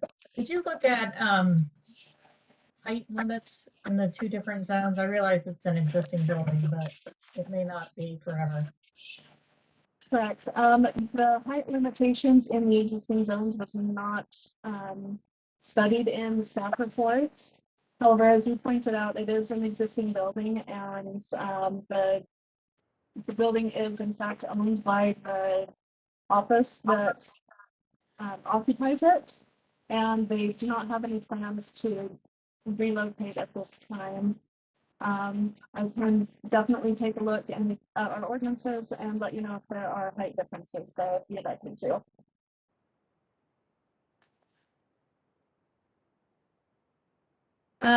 If I'm the only one, then no, but normally I would like to see what the differences are between what's existing and what's proposed, because, you know, this may not be the same building forever. So Commissioner Bell, the current zoning is RMF 35 and the proposal is to RMU 35. So those have the same height allowances. Okay. There's two differences though. One is that the RMU 35, when it's next to zones that allow taller buildings, it can go an additional story. However, this is also in a local historic district. So ultimately, if there were ever changes to the building, whether it's an addition, whatever, it would have to, the height approval would be subject to the Landmarks Commission. Okay, that's fine. Thanks for that clarification. Appreciate it. Great. Does the applicant wish to speak? Yes, good evening, Madam Chair and Commissioners. Thank you so much for your time tonight. We really appreciate it. My name is Wade Budge. I'm here representing Encircle. I have with me also representatives from Encircle. And Caitlin, if it's okay, I'd like to share an updated PowerPoint that we have. So if it's all right, I could take down this. If you could take down this one, I have an updated one. If that could be enabled. But we have just a very brief presentation. But before we jump into it, I just really want to acknowledge the staff who have been very good in helping us understand this zone. And what we are coming forward with is a rezone that we think achieves the aim that we're trying to achieve without disrupting the patterns for development in the area. So I'm going to go ahead and share my screen right now. And let me just introduce Jacob Dunford as well, who will be presenting with me. So as was indicated in the staff report, Encircle is an entity that provides important services to our LGBTQ community, and this facility and this is our statement that we operate under. This is our facility right here. If you could see my cursor, it's this facility. That's the center facility. John Williams was one of the initial supporters of Encircle, and its founder was related to John Williams. And so this particular site in Salt Lake City has some particular importance for the organization. And we really want this to be our flagship organization. And so we've appreciated the relationship we've had with the community and with Salt Lake City in particular. And we think by being able to pursue a rezone that would allow us to have a cafe on the interior, we'll be able to better integrate with the community and get our message out. But I wanted to, Jacob, if you want to just take a moment to just explain a little bit more. I recognize, Planning Commission, that we're not seeking a site plan approval, we're seeking a recommendation for a rezone. But I think just spending a moment or two about Encircle will be helpful as you consider our request. So Jacob, if you want to just speak for a moment. Thank you, Wade. I'm really grateful to be here, and we're super excited about this. My name is Jacob Dunford. I'm the Chief Operating Officer of Encircle. I oversee the day-to-day operations of all of our locations here in Utah. I'm a big Salt Lake City fan. I grew up in San Diego, and I think I need to live here for the rest of my life. What I will say is that Encircle started with the premise of building a safe space for LGBTQ youth and families. We average about 60 guests per day per house. And our Salt Lake City house is one of our favorite locations for a variety of reasons. But to Wade's point, it brings together so many different intersections from the community. And we're able to serve such a large group of folks out of this home. Some of the things that we do in there, I mentioned Monday through Friday from 3 p.m. to 8 p.m. are our drop-in hours. We've got daily programming available, weekly support groups. We call them friendship circles. The core of what we do is subsidized therapy upstairs. We got therapy up there. We're going to do 6,000 sessions of therapy here in Utah this year alone. I think that will double by next year. But essentially what we're trying to do is create spaces where these kids can come, feel safe, and, you know, eventually grab a cup of joe and bring the community members in as well, and basically find a greater community. Just really briefly, what I want to share is when I first came out of the closet, I think what was interesting was so often I was left feeling like, you know, maybe I'm not going to have community. Maybe Utah isn't going to show up for me. And what we see at Encircle every single day is the entire community showing up, rallying and supporting our LGBTQ youth and their families. And I've seen that for myself, not only in Utah, but specifically in Salt Lake City. So thank you for the time, and I'm really honored to be here. Right. Thanks, Jacob. I appreciate it. So in this next set of slides, what we've done is we've gone through the general plan to identify how this rezone is consistent with the values that are identified in the general plan. And we, you know, this is in the staff report, so I won't read every one, but we've paid a lot of attention to neighborhood. We like the preserved home. We think that this is a use that's consistent with this particular home. We won't be doing any exterior modifications to the house other than we'll have a sign that will be visible if we were able to obtain the rezone. It promotes arts and culture. That's an important aspect of the programming that we do. And then also, of course, equity and advancing the economy. On the economy, one of the reasons for this is that as we operate the cafe, it will provide a revenue source to help fund other activities of Encircle, but it also provide training for some of our participants who may want some job training about working in a cafe. And then we went ahead and looked at the master plan, and we are not by this rezone exceeding the density units. As was mentioned, this is in a historic overlay as well, the Central City Local Historic and Central City National Historic Overlay districts. We have no intention to ever leaving, just particularly because this is a beloved site. But we were mindful of this component of your master plan in choosing to go to the RMU 35. And then this is the site, and the map would look, this is how the map looks today. And what would happen is this purple color would be carried over to this site. And so it's not a pattern that's out of harmony with this neighborhood. And we think the fact that we're adjoining this commercial area, which is where you have T-Mobile, Tony Burger, Pizza Limon, and others, this is acting as a buffer, as was stated by staff. We've gone ahead and done some counter drawings of how the property would look. I know this isn't part of the formal approval, but I always like to give a planning commission just an idea of how we would attempt to implement this. And this is our kind of our working concept about how we would modify the existing kitchen to include some features, and then to include a serving area and the rest. And we would work with staff if we were to get the rezone on making sure that we have conforming plans. But from our initial concept drawings, we are confident that we'll be able to operate the business within the existing building. And this would be our logo, and this would be some of our marketing. This would be some of our boxing, and this would be the way we would be operating, as we would be operating it with these folks at Jacob, who you mentioned, and then Shaylee, who is also our operating one of our operating employees and key employees. So at any rate, I just want to respectfully request that we obtain a positive recommendation, and we would be happy to answer any questions or respond to any comments that you or the public may have. And we thank you again. Thank you, Wade. Does anyone have any questions for Mr. Budge as or can we go on to the public hearing? Seeing no questions, I will go ahead and open the public hearing. Thank you. It looks like we have one hand raised. Cindy Cromer. Cindy, you are unmuted. Thanks, but I didn't sign up to speak on this one. Okay, I just saw your hand up, so I'm a perennial candidate, but not this one. Okay. Thanks, Cindy. I do not see any other hands up. Okay. So do we have, I'm going to go ahead and close the public hearing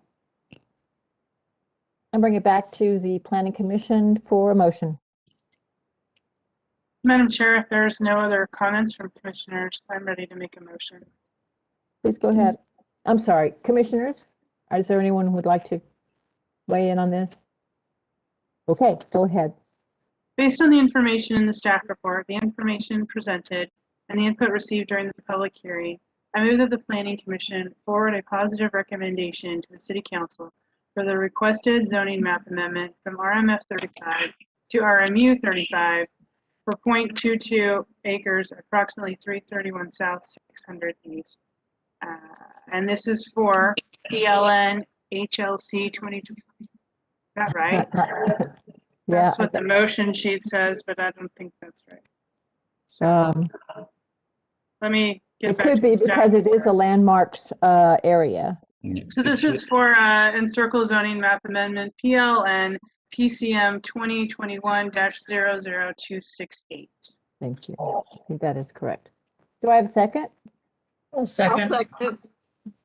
Okay, I have many seconds. Okay, I have a motion by Amy and a second by Maureen. So let's go through the, I think we're ready to vote. Maureen?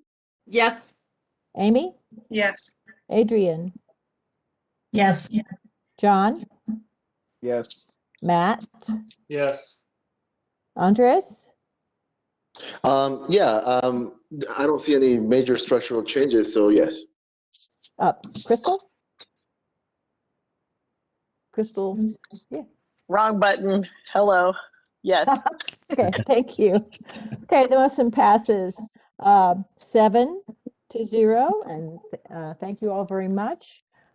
We will be forwarding a positive recommendation to City Council for approving this zoning change. So now it brings up our last item, our last item on the public hearing agenda, which is the Cowley ADU at approximately 738 East, 1700 South, case number PLN PCM 2021-00259, and the staff is Linda Mitchell.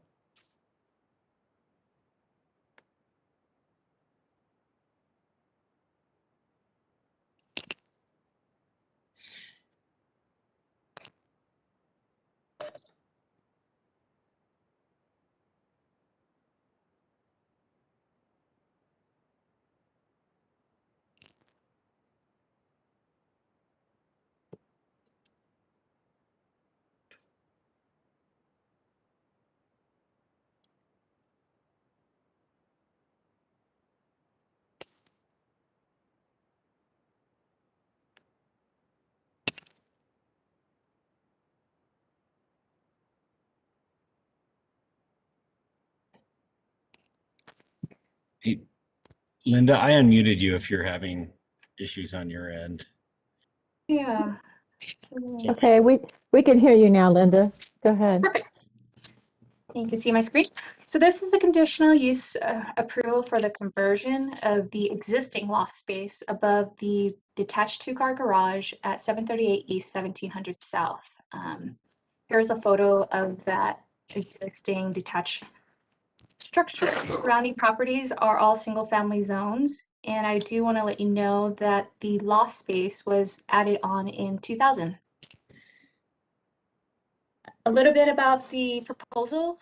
It would be approximately 540 square feet for the ADU square footage. And the building footprint, the height will remain the same. No changes to the exterior are being proposed. I do want to take this time just to provide some clarification regarding the side and rear yard setback. As noted in attachment D, it was indicated about a second story addition. For this, because it's existing, that does not apply. So the existing 2 foot setback to the north, to the west, and 4 foot to the south meets the ordinance. And then in regards to the building entrance, as you can see here, it goes from the north out to the patio onto Lake Street. Parking would be on the street, as the existing for the home would be in the 2-car garage. Here are some existing photos. As you can see, there are windows on the north side and the east side. No changes and no additional windows are proposed. I do want to say that we received 2 comments. Both are in support of the project. And in addition, we received a letter from the Sugar House Community Council, also in support. And that letter is in the staff report. And the second comment that was received today is included in the Dropbox for the commissioners to review. So in concluding, planning staff is recommending approval for this ADU as proposed. This concludes staff's presentation for the ADU. If there's any questions, I'm happy to answer any of it. Thank you, Linda. Do planning commissioners have any questions for Linda before we move on? Is the applicant here? Does the applicant wish to speak? The applicant is here. I am here. I'll answer questions if you guys have any, but I'm okay with speaking. Okay, thank you. So we'll just go ahead. Commissioners, do you have any questions for the applicant or for staff at this point? Looks like you're in luck. Okay, let's go ahead and open up the public hearing. All right, we have Judy Short from the Sugar House Community Council. Judy, you're unmuted. Thank you. I'd like to speak in favor of this application. We reviewed this in our usual manner by flyering the neighborhood and then asking them to come to the land use meeting and talk about it. And as Linda already said, we only had a couple of comments and then a third one today. I think the one that's most telling is a woman who walks her dog past this property all the time and says it's very well kept up and she would have no qualms about it. So I think having local observation really makes a difference. The loft's been there forever. I think Mr. Calley bought this building in the last 5 years. And if he doesn't need a loft, I think an ADU is a good use of this land. So we'd ask that you approve it. Thank you. And that is the only hand that I see raised. Okay, if we have no emails, then I'm going to go ahead and close the public hearing and bring it back to the commission for motion. I'll make a motion. Thank you. Based on the findings listed in the staff report, the information presented and the input received during the public hearing, I move that the planning commission approve the conditional use request ELN PCM 2021-00259 as proposed. I have a motion. Do I have a second? I'll second. Thank you, Matt. Your last chance to second. Throw it in there. Okay. I have a motion from Adrian and a second from Matt. Maureen? Yes. Amy? Yes. Adrian? Yes. John? Yes. Matt? Yes. Andres? I'll vote yes. Crystal? Yes. The motion passes 7-0. Thank you all very much. And this ends the portion of the agenda that deals with public hearings. We do have a update from staff, so I'm going to go ahead and turn that over to Nick. Thank you. So the Planning Commission requested an update on the legislative session from this year. And so we have Angela Price, who's a policy and project director with our Department of Community and Neighborhoods, who kind of has head up our department's approach to the legislative session and bills and everything else. So I don't know if you've all had an opportunity to meet Angela, but here she is. So Angie, I don't know if you wanted me to run this presentation and just move screens as you talk. Is that the idea? It doesn't look like I have sharing powers, but I'm happy to, if you want to give me that, I'd be happy to share and do it myself. That sounds great. Here you go. Okay, thank you.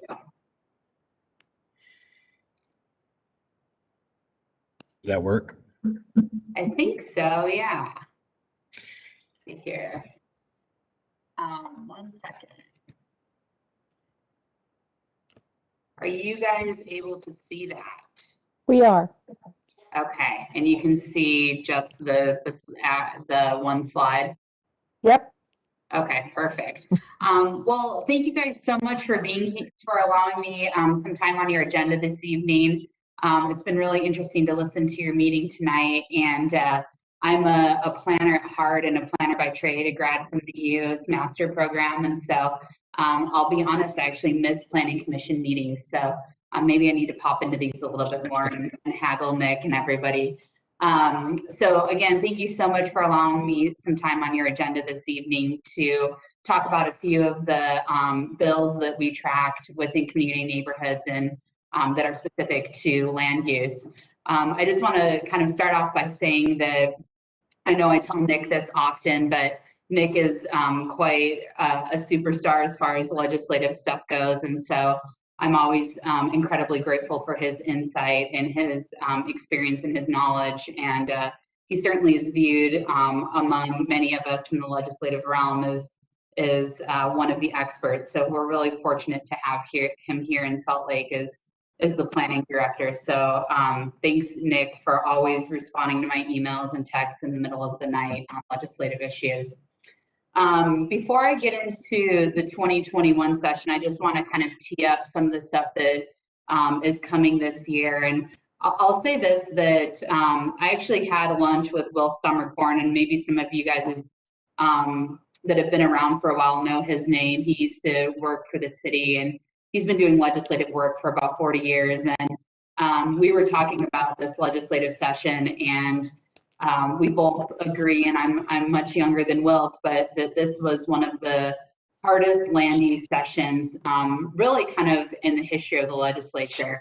There's a lot of attention on housing and land use and transportation, which is really great from a community planning perspective. And so we're hearing kind of similar rumors coming down the pipe for the 2022 session. And so I'd just like to encourage all of you as planning commissioners to tell your story of how land use legislation impacts the work that you guys do as planning commissioners. So with that, I will launch into what we did in the 2021 session. So just within the planning division, we tracked 17 bills, and that's just bills that were specific to the planning division. There were also bills that touched other divisions within community and neighborhoods and outside of CAN that had an impact on land use as well. So quite the year. There was a lot to juggle. I'm just going to touch on a few of the kind of major bills, and I'm going to talk about the legislation, and then Nick is going to talk about the local implications and the changes that you guys will be seeing coming before you in the form of text amendments. So with that, Nick, do you have anything else to add there? Nope, that's it. Cool. So there were three kind of major bills this year, and some of these you maybe have seen in the news. HB 82 is the single family housing modifications. This is the internal ADU bill. HB 409 was a bill that made substantial changes to subdivisions and road widths and all kinds of fun stuff. So I'll get into that in a few minutes. And then HB 98, which was introduced during the general session, local government building regulations, was actually vetoed by the governor. And I'll talk a little bit more about that when we get into that bill, and came back in the special session back in May as HB 1003 and passed. So those are the three kind of hot bills that we were working on a lot during this legislative session. And I would be remiss if I didn't thank our friends at the League, the Utah League of Cities and Towns, for the incredible work that they do in advocating for land use and housing and maintaining local control, and really for planning commissions and city councils to maintain their local land use authority. And so I know, I don't Anne Rendiel, the director of the league, slept for the entire legislative session fighting billboards and negotiating on some of these bills. So, you know, we'd be in a much different place without the hard work that they do up at the legislature and our lobbyists that we have here in the city. So with that, HB 82 was a single family housing modifications bill. And this bill is specific to internal ADUs. This does not impact external ADUs, tiny homes, guest houses, any of those structures that aren't inside of a home. And the intent of this legislation really was to provide an opportunity to have an impact on housing stock. And Representative Ward his concern with internal ADUs is that they were really expensive for the average homeowner to be able to put in their homes because of fire separation and different building code requirements. And so his intent with this bill was really to make it easier to and more affordable for an individual to be able to put an internal ADU in their home. And there's certainly quite a few rumblings that this bill will be expanded in the 2022 session to look at external ADUs as well. So what this bill did is it defined an internal accessory dwelling unit in LUDMA. And LUDMA, as you guys know, is the Land Use Management Act that governs all of the work that you do as planning commissioners. It strikes unrelated in the single family unit definition. And this was something that Nick and I both were a little bit concerned about, removing this unrelated term from the single family unit definition. It's going to be really interesting to see how this has an impact on affordable housing over the next few years, as that unrelated term could potentially have a negative effect where individuals aren't able to have as many people in a home. So it'll be interesting to see how that plays out. It outlines the permitted use requirements and provides for some design regulation. It allows recording of a notice of present condition on the title of an internal ADU property, which then allows prohibition for short-term rentals. And I just want to stop here for a quick second and talk about this. A few years ago, the legislature passed a bill that prohibits cities from regulating short-term rentals from VRBO or Craigslist or any of those online services. And so a lot of cities, Salt Lake being one of them, Park City, Moab, those kind of gateway communities are losing a substantial amount of business license revenue because they're not able to regulate those short-term rentals within their city. Additionally, it's having a huge impact on the housing stock within those communities. As we all know here in Salt Lake, if you want to invest in property, right? If you can afford it, Park City's a great place to invest in rental properties. You have Sundance and skiing, and it's just a beautiful mountain town. And so these kinds of prohibitions have huge, substantial impacts on those cities. And Salt Lake participated in some of these negotiations as well. And what came out of this is we did get an internal ADU exception to that portion of state code, which allows us to regulate those internal ADUs through Craigslist or VRBO or whatever those online sources are. which is a move in the right direction. The other thing that this did is it opened up a conversation on the impact that legislation is having on cities' revenue. And so this is one of the items that is slated to be discussed in the interim over the next few months. And so I wouldn't be surprised if we see some movement on this in the 2022 session. This bill also put specific requirements for notices of violation and an appeals process. And so it's important for cities to be able to use these provisions within this bill to be able to regulate those short-term rentals on internal ADUs. As I mentioned, there were some building code changes, and it also established an internal ADU loan program.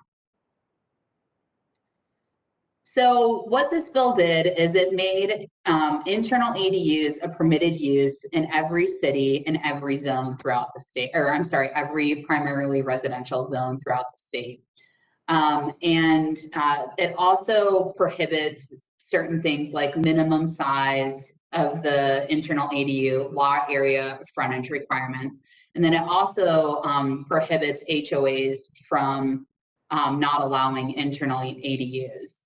When this bill first started, there was a lot of work that needed to be done. It didn't have a substantial impact on Salt Lake City because, as you guys know, we allow accessory dwelling units here within our city, but it certainly had a substantial impact on other cities. And one of the biggest concerns that the league through polling kept hearing was parking and a city's ability to be able to regulate parking. And so that was one of the things that was negotiated and was added into the bill later on in subsequent versions. What this bill does is it does allow for cities to pick 25% of their residential zones that they don't have to allow internal ADUs. And for Salt Lake, again, it doesn't have an impact on us, but for other cities, you know, I've been doing trainings on this legislation several times over the past few months, and it sounds like most cities are not going to go with that that exemption just because it's going to be too challenging to figure out what those zones would be.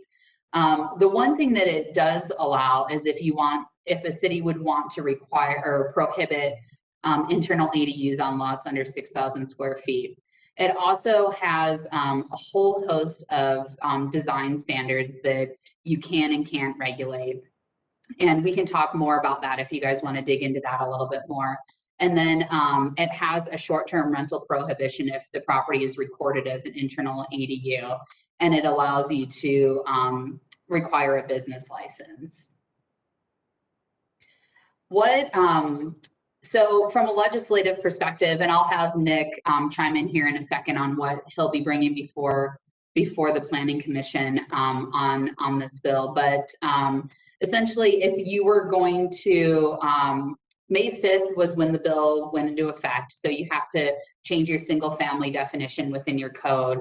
And then October 1st, if you were a city that was going to opt into that 25%, or for Salt Lake, it would be a 67% exemption because we have the University of Utah here.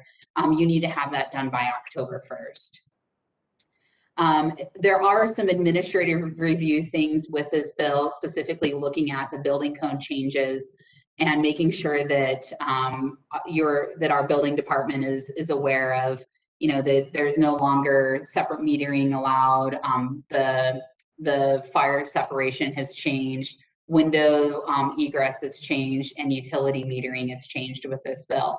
So there were quite a few changes to the IBC that came out of this legislation. So with that, I'll turn it over to Nick to talk the specifics on how this impacts the work that you guys are doing here in Salt Lake. Yeah, so first off, with these effective dates, they go into effect whether we've adopted our code or not. So we'd have to follow them even if we haven't updated our code by then. And so whenever we have an ADU that's internal, it's just going to be a permitted use starting in October. But what we plan on doing is updating our code, obviously, to make those permitted clearly in our code. It requires us to make a second land use to differentiate between internal and external. And then we're going to clean up some of the language, some of the standards that don't make a lot of sense or that have been confusing or conflicting or that aren't necessary. Some of those, there are some regulations we have that we will no longer be able to enforce with internal ADUs. Those will be deleted. And we haven't, one of the points that I think are questions we wanted to ask the Planning Commission is whether or not we're ready as a city to entertain making detached ADUs permitted as well. We don't need to as part of this bill, but as the Planning Commission is well aware, it ate up a lot of agenda time. They are controversial. There are a number of people in the community who don't like them. And so that's kind of where we are, but we haven't made that decision yet. That is something that, you know, the Planning Commission does have the authority to initiate a petition. And if that's something that the Planning Commission wants to consider doing for this, then we can put it on a future agenda for an action. But we will update our code. We will be initiating that process probably in the next few weeks. We will not get it completed by October 1st. So we're going to have to operate under state code with conflicts in our current city code before then. So if there's any questions or follow-up, I'm happy to answer those.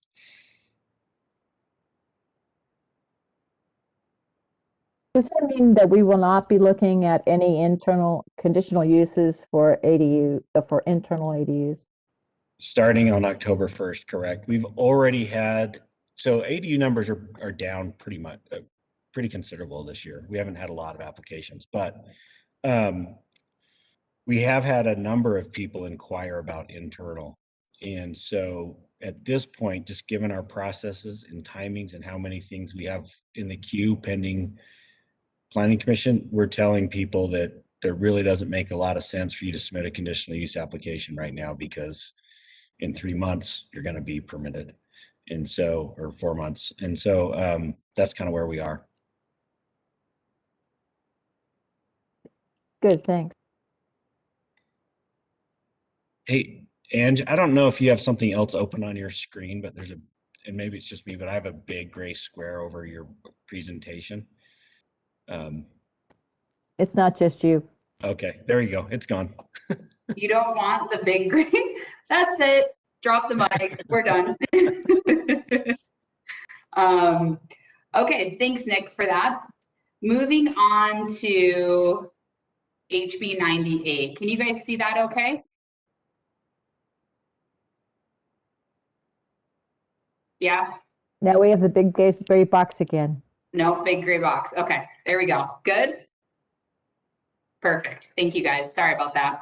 HB 98 as started off in the 2021 session, and this bill, along with billboards and ADUs, took up a decent chunk of Nick, myself, Orion.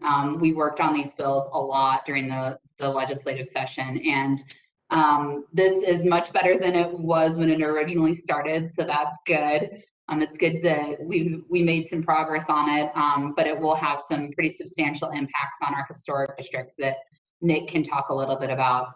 As I mentioned, this bill was initially vetoed by Governor Cox, and the reason that it was vetoed was the original bill had a provision in it that would allow for a developer, if the city didn't meet a 3-day building inspection requirement, a developer could hire their own inspected and insured inspector to go and inspect a development and issue their own certificate of occupancy. And so I know that may seem a little awkward, but having an independent entity outside of the city issuing certificates of occupancy for homes is incredibly scary. So we definitely put a lot of energy into getting that removed from the legislation. And why it was ultimately removed was actually because of FEMA concerns, rather than anything else. And so FEMA was basically saying, we won't insure those homes. And so that's why that provision was removed from the bill, and it was brought back during the special session and came back as HB 1003. I'll talk a little bit about, so this bill, what the intent here is to expedite building plan review. And then we're kind of seeing this trend within the legislature, not just with this bill, but there's conversations, there's been conversations the past few years, and they're certainly gaining some traction of from the development community on how they can streamline their development process with municipalities. And one of the things that kind of keeps rising to the top is having sort of standardized design requirements and prohibition on individual municipalities having specific design requirements for their communities. And so this bill is kind of starting really moving in that direction a little bit. And like I said, I think we'll be seeing more legislation like that coming down the pipe. And I'll let Nick in a minute talk about the design components of this and how that impacts the city. As I mentioned, it really was, the intent was to expedite plan reviews and ensuring that when an applicant submits a building permit application, that cities aren't just continually kicking back that building permit application saying that it's an incomplete application. So part of this is creating a shot clock on plan reviews. And again, this is separate from what the planning division would review as a land use application. So an applicant would probably most likely come into Nick's team, apply for a land use application, and then they would be moving into the building permit process where this process would trigger. So it's not, this doesn't live within LUDMA, and it doesn't live within the planning division's review. But what it does do is it requires the planners, because essentially the building division is the gatekeeper, right? And so all of the entities that need to review an application have to do it within 14 days for single family homes and duplexes. The other thing is the original bill had townhomes in it as well, and HB 1003 struck the townhome language. So from a planning perspective, the impact that this has on our planning division here is they now have to make sure that they're getting in and reviewing those building permits in a timely fashion and meeting that 14-day shot clock.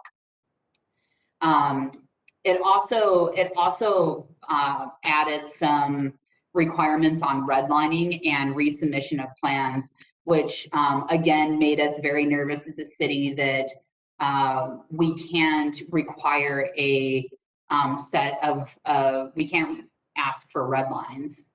Well, we can, but we have to meet that 14-day deadline. And essentially a developer could trigger that 14-day deadline and say, well, I'm done, I'm shutting this down, I'm going vertical. And at that point, the city, what our course of action is to have our inspectors out in the field going through and redlining and ticketing what is being developed that doesn't meet the plans or meet our code or IBC. And so we're hopeful that we have a great plan review process here within the city, that we won't have developers triggering that, because it certainly will have a substantial impact on their project and on the financial feasibility of their project. So we're hopeful that our existing process that we have here within the city will continue on as it always has. So as I stated, it defines when a complete application is submitted. And again, this is for a building permit, so I'm not going to go too much into this, but it's not the same as what a complete application is defined within LUDMA. So again, two separate processes, but certainly has an impact on planning. And then the design requirements were the biggest concern for the planning division. Well, I shouldn't say the biggest, but one of the concerns for the planning division, because it really it limits the city's ability to implement design regulations within our city, specifically in certain districts. And Nick, I'm going to let you talk a little bit about this piece right now, and the historic components and how this impacts different areas within the city. Yeah, thank you. So the good news about this is that this applies only to single and two family dwellings. And so we don't build a lot of new single or two family, or we don't see built a lot of new single or two family dwellings, but it does impact existing buildings too. And so that's where this starts to become a little bit difficult to administer. The building design elements that are prohibited, they're pretty broad. It's everything from color, which we only have one area in the city where we actually regulate building material color, and that's up in our foothill zones. We won't be able to do that anymore in those zones. It regulates roof design, shape, and materials, which impacts lots of properties. Building the door placement, windows, garage doors, it doesn't allow us to require fences, which we don't anyway. So that's good. And there's a couple other things in there. We can't regulate non-structural architectural elements as well. And so where this becomes really problematic for us is in a number of places. Fortunately, the code does have some exceptions, which are listed on the screen. The first one is the historic district. So any historic district that existed prior to local district that existed prior to January 1 isn't impacted by this. However, any future historic district could potentially be impacted, and they would be impacted because we wouldn't be able to regulate some of those key historic elements of buildings, the roof shape, materials, architectural elements, windows, door placement, garage door locations, things like that. And so that's where it becomes problematic. There are some areas where we could stack multiple exceptions on top of each other to be able to do that. One is that National Register districts don't have that same January 1st deadline.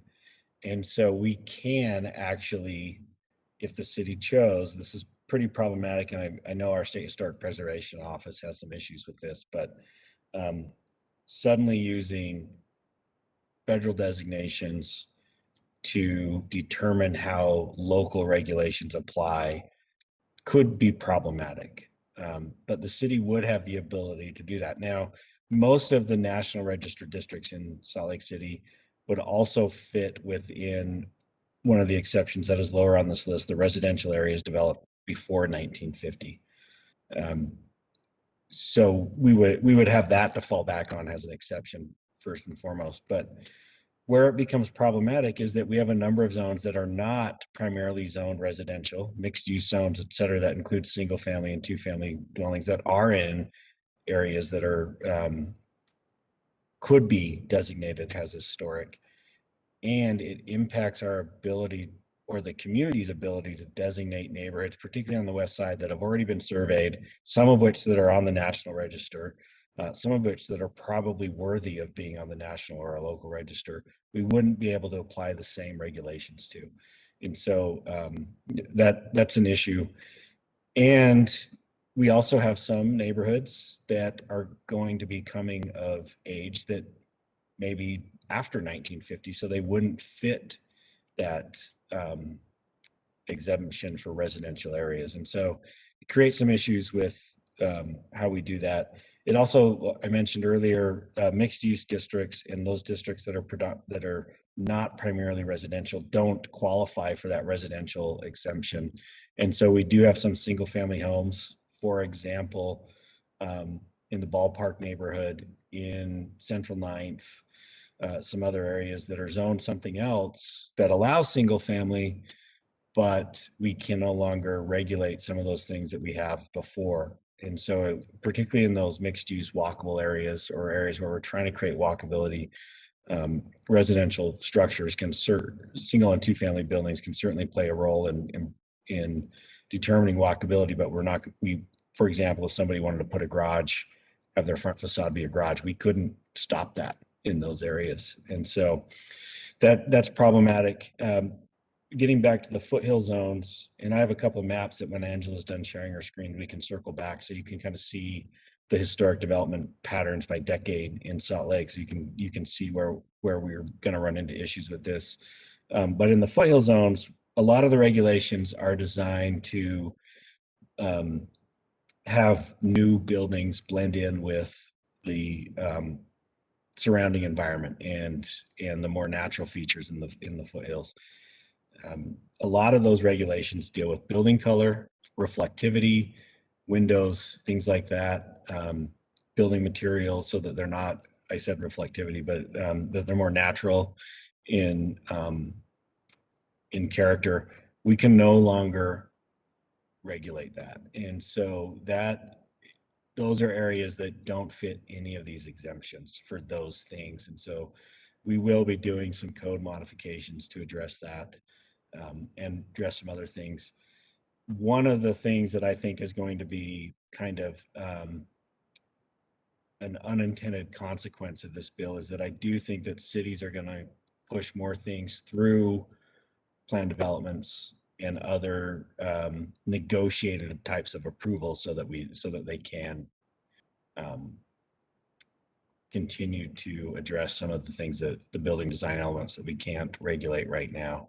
So that, like I said, that's not a huge issue in Salt Lake because we don't do a lot of 1 and 2 family plan developments, and we don't build a lot of new 1 and 2 family homes. And most of our modifications to existing single or 2 families really aren't making such significant changes that it impacts that.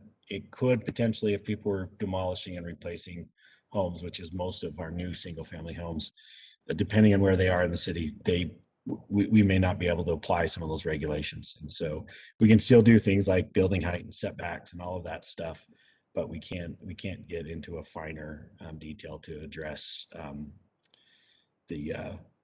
some of those elements that we currently regulate. So for example, in all of our residential zoning districts, we do regulate garage doors and where they're located and some of those things. And so we're not going to be able to fully implement or regulate some of those requirements.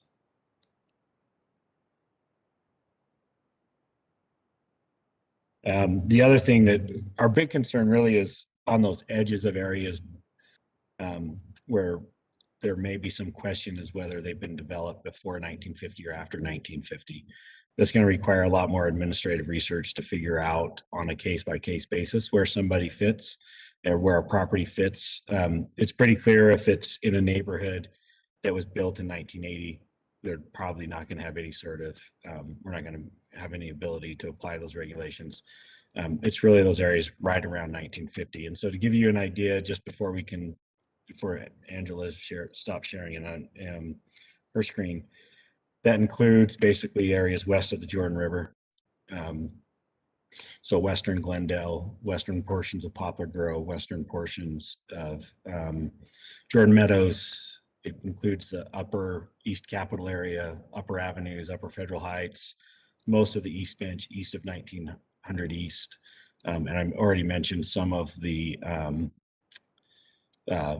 mixed use districts and things like that where we won't be able to apply those regulations.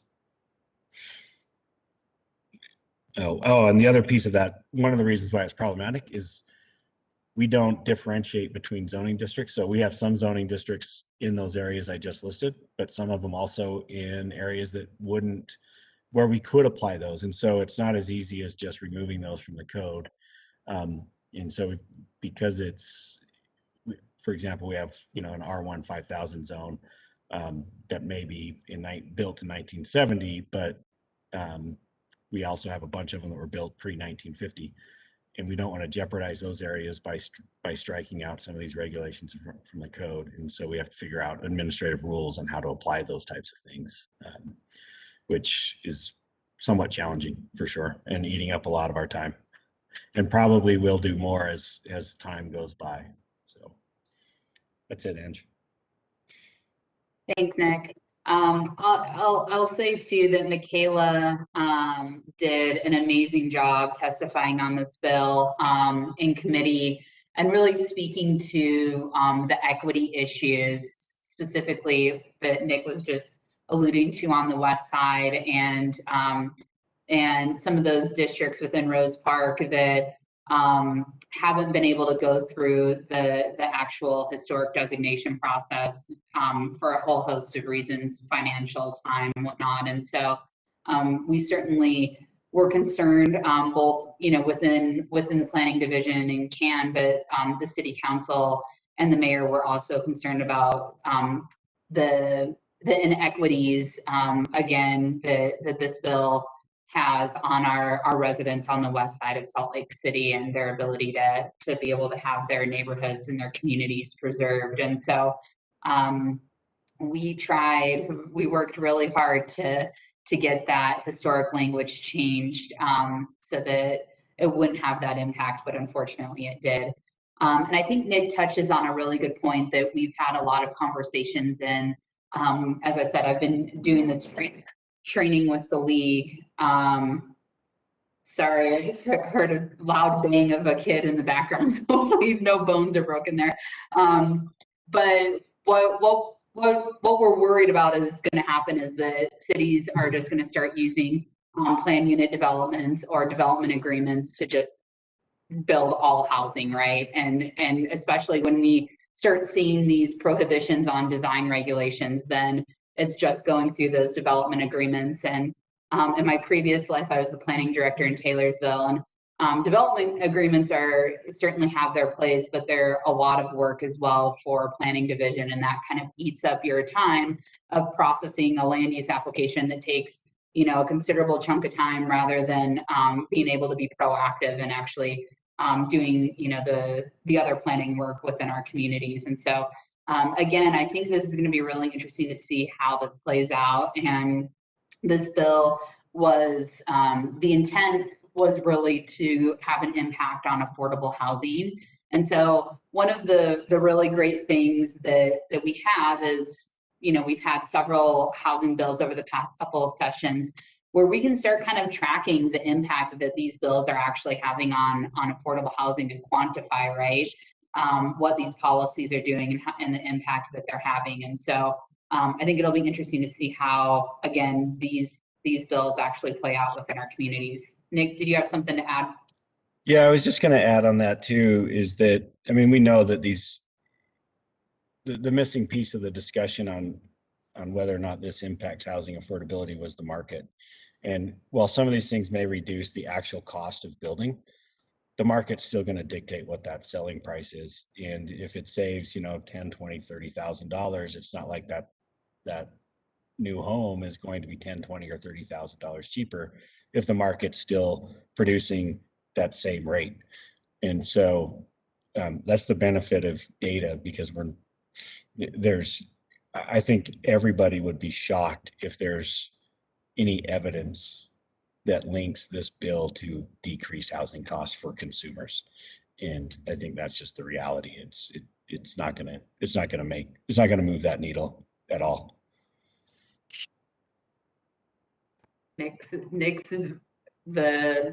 His crystal ball, I believe, is on point on that one. The other thing that I'll just quickly add on this, and I've only been with the city, I guess, a year and a half, so I'm not sure, but I imagine you guys the Planning Commission had a role back in the day in growing FLC, the Moderate Income Housing Plan for the city, and I know the staff bring the goals and objectives before in the housing plan before you guys often, and so I imagine there's a decent amount of familiarity there. But I guess, was it 2 years ago, there was a bill that was passed that the SB 34 that required cities to update their moderate income housing plan and pick from a menu of 23 different items. And don't quote me on this, but I want to say Salt Lake does 19 or 20 of those items.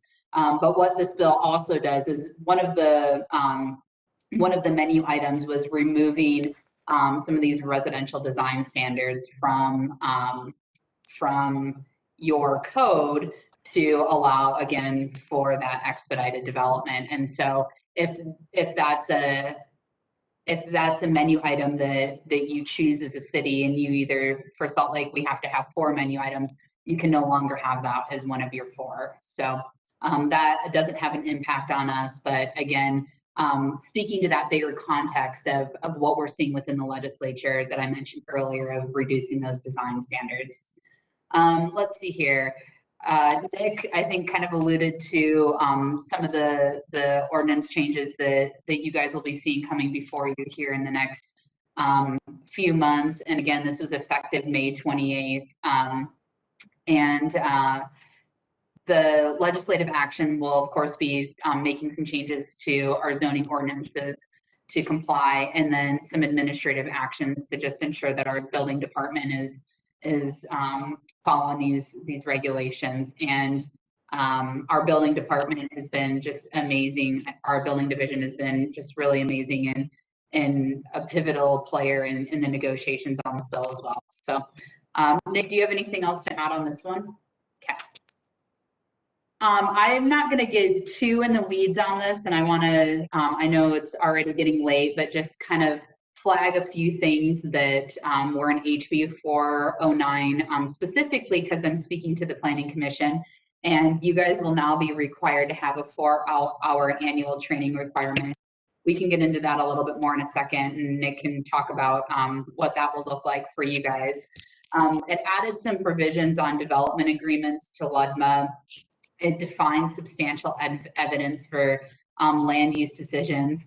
I heard you guys talking this evening about conditional use permits and those standards within the conditional use permits being objective versus subjective, right? We can't just say, well, it needs to fit in with the character of the neighborhood. We have to say, be specific that everybody has to have a hot pink house within their neighborhood. It makes some substantial changes to subdivisions and lot line adjustments.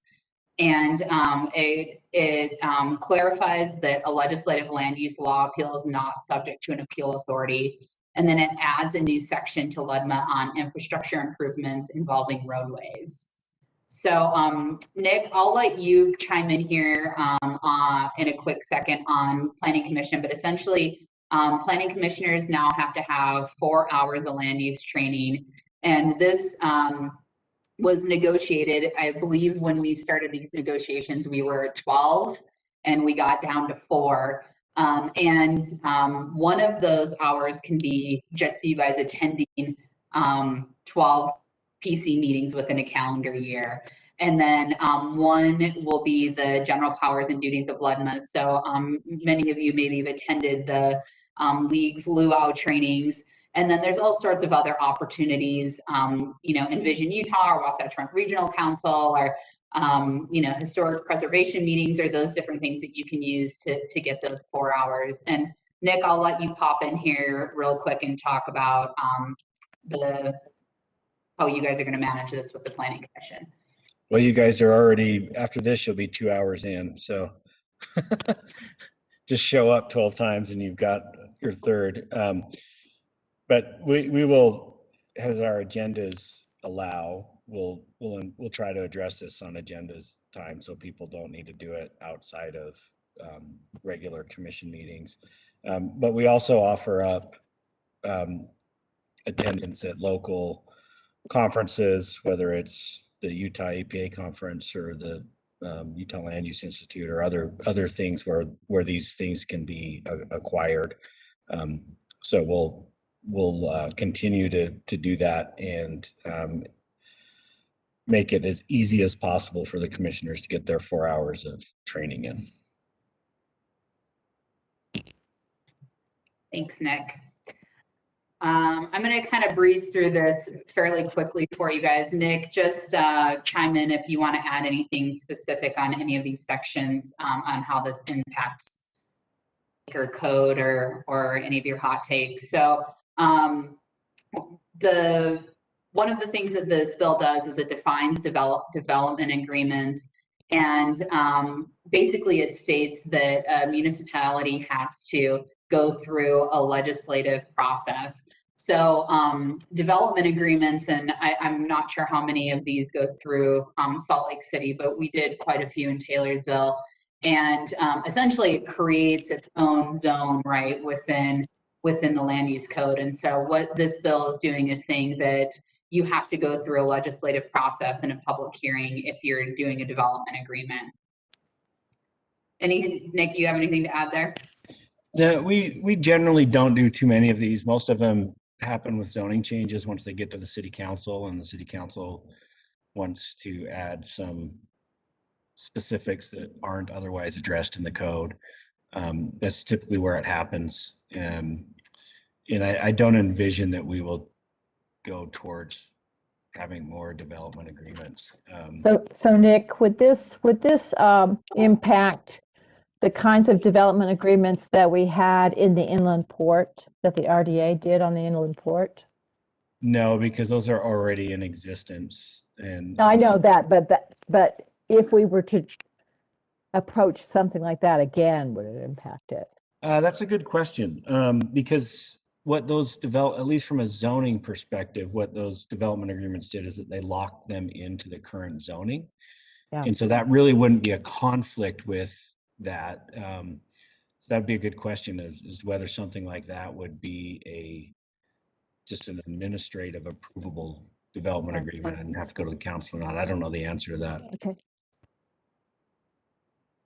I'm not an attorney, so I'll lead with that, and Hannah, I'll preface my statements with that. But I would say if it's not changing, if it's not you going through a legislative action as defined within LUDMA, so changing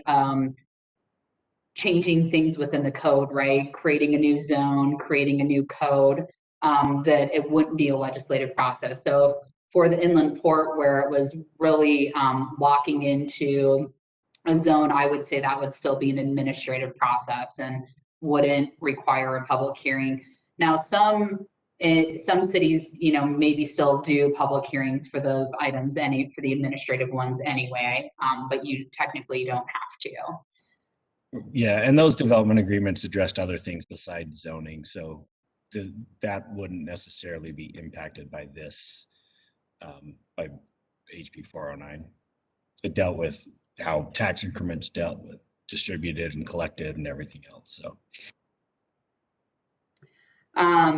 I wish I would have pulled up to share with you the flow chart that Nick put together for his staff on lot line adjustments, parcel boundary adjustments, plats, and boundary line agreements, because it really is it's a maze to kind of figure out, when somebody's coming in, what they actually need to do and what their process is, because there's a lot of nuances to these lot line adjustments and parcel adjustments. And so again, just kudos to Nick for diving into these bills at the level that he does to ensure that the city's in compliance and that his staff understands when somebody comes in what they need to do and trying to get them through the process as quickly as possible. So again, just kind of creating new definitions within LUDMA on these different subdivision items, and allowing a land use application to be withheld if the boundary adjustment does not comply with local land use regulations. It prohibits approval of a subdivision that does not identify and preserve culinary water and sanitary sewer easements.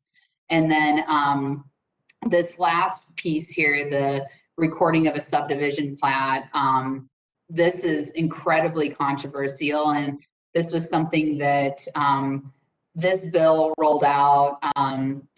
Nick, correct me if I'm wrong, I want to say it was maybe 2 weeks before the session ended. And typically, this bill, the amendments to LUDMA, are what the land use task force at the League of Cities and Towns work on through the entire, starting typically in May and into January. And Nick and I both participate in the land use task force and have for a couple of years. And this year, this provision, this last bullet point, was added into the bill at the very last minute. And I don't think anybody really fully understood the unintended consequences until we started diving into that. And it was the very last week of the session, and we were trying to get this pulled, but there were a lot of, it was a train moving down the track. And so the league is trying to pull this provision, but essentially what it says is that an entity that goes through a land use process is vested in a building permit. So if you go through an entitlement process for a subdivision today, you're vested in your building permit requirements and your land use requirements for the next 10 years. So if you decide in 2031 that you want to build that subdivision, you're vested in the process today. And this didn't actually meet what the Property Rights Coalition, what the development community wanted either. And so I think we were hoping to get this pulled in the special session. We didn't, but I imagine that I know we're working diligently on getting this language amended and changed in the future. So this is a really big deal. So we'll see how that plays out. Excuse me, Angela and Nick, but it is almost 8:30 now, and I don't know how much more there is to go on this, but I am very cognizant of the planning commissioners who've been here for 3 hours now. So wondering if you can speed it up a little bit. We're two slides out. Okay, so, great. Yep. This I'm not even going to go into, but again has roadway changes for low impact development, not really a huge impact to you guys. And then again, Nick will, I'm sure, be bringing forward some text amendments. Nick, do you want to add any thoughts on that really quickly? No, those text amendments are really, really boring and technical because they deal with what's a lot versus a parcel and everything else. Oh. And yeah, they're not fun. And I'm not going to go through any of these, but just wanted to show you guys these short of SB 164. These are all of the bills that passed that we were tracking within the planning division here within the city. There certainly are many other land use bills, but these were the big ones that impacted us. And then as I mentioned earlier, there's a lot of focus on land use and housing and transportation. These are some of the issues that we see will be coming down the pike: billboards, the Utah Lake Authority, impact fees, short-term rentals, inclusionary zoning is heating up pretty substantially, and then public improvement districts. So with that, again, thank you guys so much for your time this evening. Happy to answer any other questions you may have. And if not, I will let you guys get on with your evening. Thank you so much. I'm sorry to be so rude to kind of, but we are, kind of getting shaggy here. You're good. I was told to do an hour, so I hope I stuck to that. And all right, you did. You were great. So thank you very much. It was very clear. Does anyone have any questions for Angela? All right. Thank you guys so much. Thank you so much. Thank you. Thank you. Commissioners, is there any other business? No? Okay, well, this meeting is adjourned. Thank you very much. Thank you very much. Thanks, Brenda. Thanks, everybody. Bye. Bye. Right.